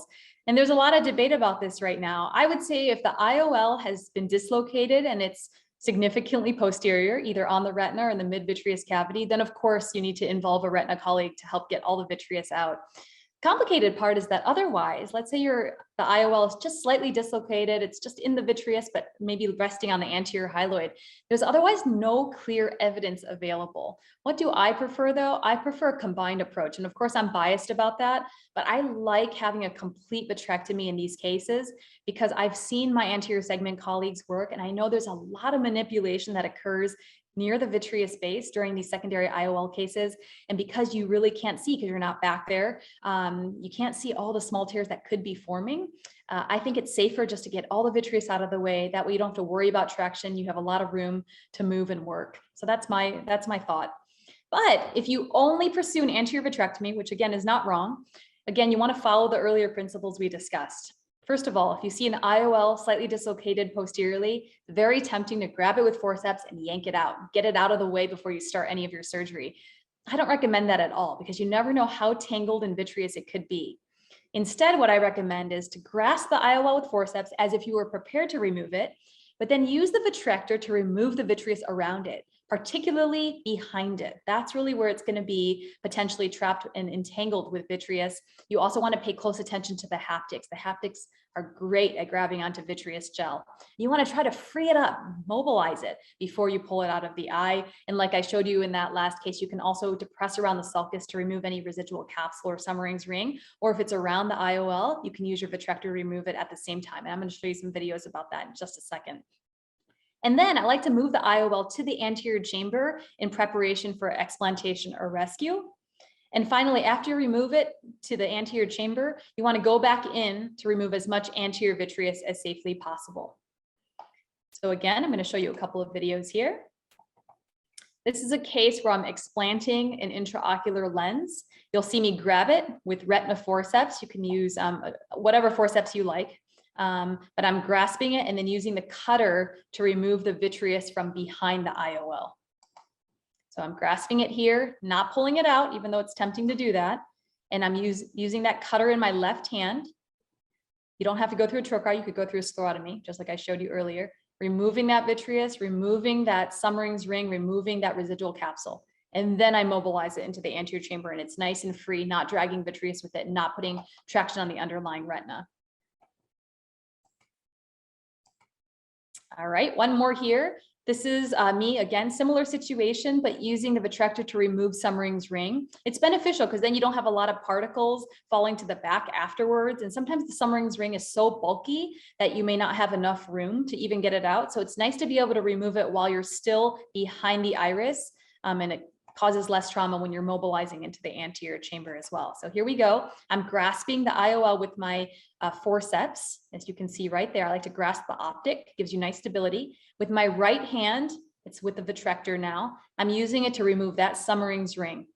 The Summering's ring can be quite dense sometimes, as many of you know, And so in those cases, once you have the vitreous cleared out, you can increase the vacuum and decrease the cut rate. That's going to help you remove a lot more efficiently. And then you can see just a slight twist of the hand moves it to the anterior chamber, and now you're ready to go in with your scissors or whatever technique that you use to remove the IOL.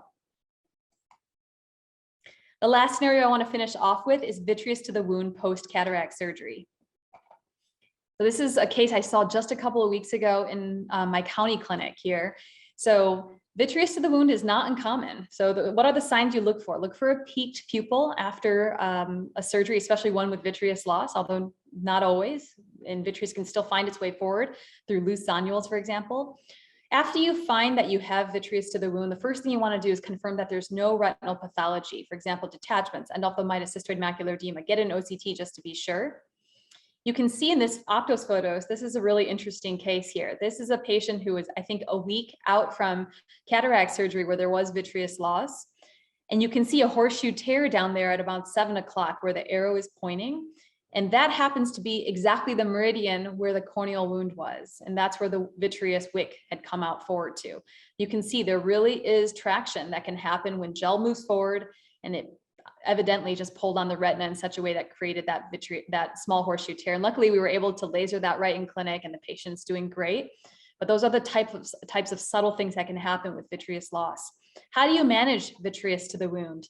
First thing I like to do is constrict the pupil down. Again, that's going to help highlight where the vitreous is, and it helps to create room for the first treatment attempt that I recommend, which is YAG vitreolysis. You can do this really easily in the clinic. Start around 4 to 8 millijoules of energy. If you can't get it with YAG vitreolysis for whatever reason, we can take it back to the OR. It's a very straightforward surgery to release that. But the best treatment really is just to prevent this from happening in the first place. And just a couple of tips to leave you with. How do you prevent vitreous to the wound? Injecting triamcinolone into your anterior chamber prior to closing. Do it again, do it 2 or 3 times. You can't get enough of it. And it's nice to have a little bit of residual steroid in the eye anyway when there's vitreous loss. So never worry about that. Additionally, after you perform your anterior vitrectomy, I do this thing where I use the vitrector and I circle the anterior chamber, like near the angle once, and then I go to the pupillary margin, I also circle it once. And maybe it's a little bit of voodoo, but I really feel like if there's any small vitreous strands that I can't see, it'll be a chance to kind of get rid of them before we close up. Suture all your wounds when vitreous loss occurs. I really, really feel that sometimes through the paracentesis or through the wound, just from blinking or manipulating the eye post-operatively, if you had any sort of posterior capsular rupture, just that transient gaping of the wound can cause vitreous to come forward. And so you may not have had vitreous to the wound when you closed up, but maybe during the post-op day 1 visit. So just take the 2 seconds it takes. All of you guys are much faster at suturing the wounds than I am. Suture that cornea and you won't ever regret it. And then finally, constrict the pupil at the end of the case when the vitreous loss has occurred. That's going to help a lot too for the reasons I mentioned earlier. So I thought this video was nice to share. This is a video I found on YouTube of YAG vitreolysis. I don't have a good one to share from my own. You can see here, there's pupillary peaking right there and vitreous to the wound. And this person's going to use YAG energy and just zap it. You can see it's very quick, easy when it goes smoothly like that. And that's it. Oftentimes just a couple of shots or 1 shot, you can get it. Hardest part is getting into focus, of course. All right, so in summary, proper management of the vitreous is really critical to prevent serious things like retinal detachment, endophthalmitis, cystoid macular edema. Anterior and posterior approaches to managing cataract surgery or dislocated IOL-associated vitreous loss have their pros and cons, but common principles to follow: stabilize the globe, avoid vitreous traction, and probably the most important thing, cut IA with a high cut rate and lower flow or vacuum.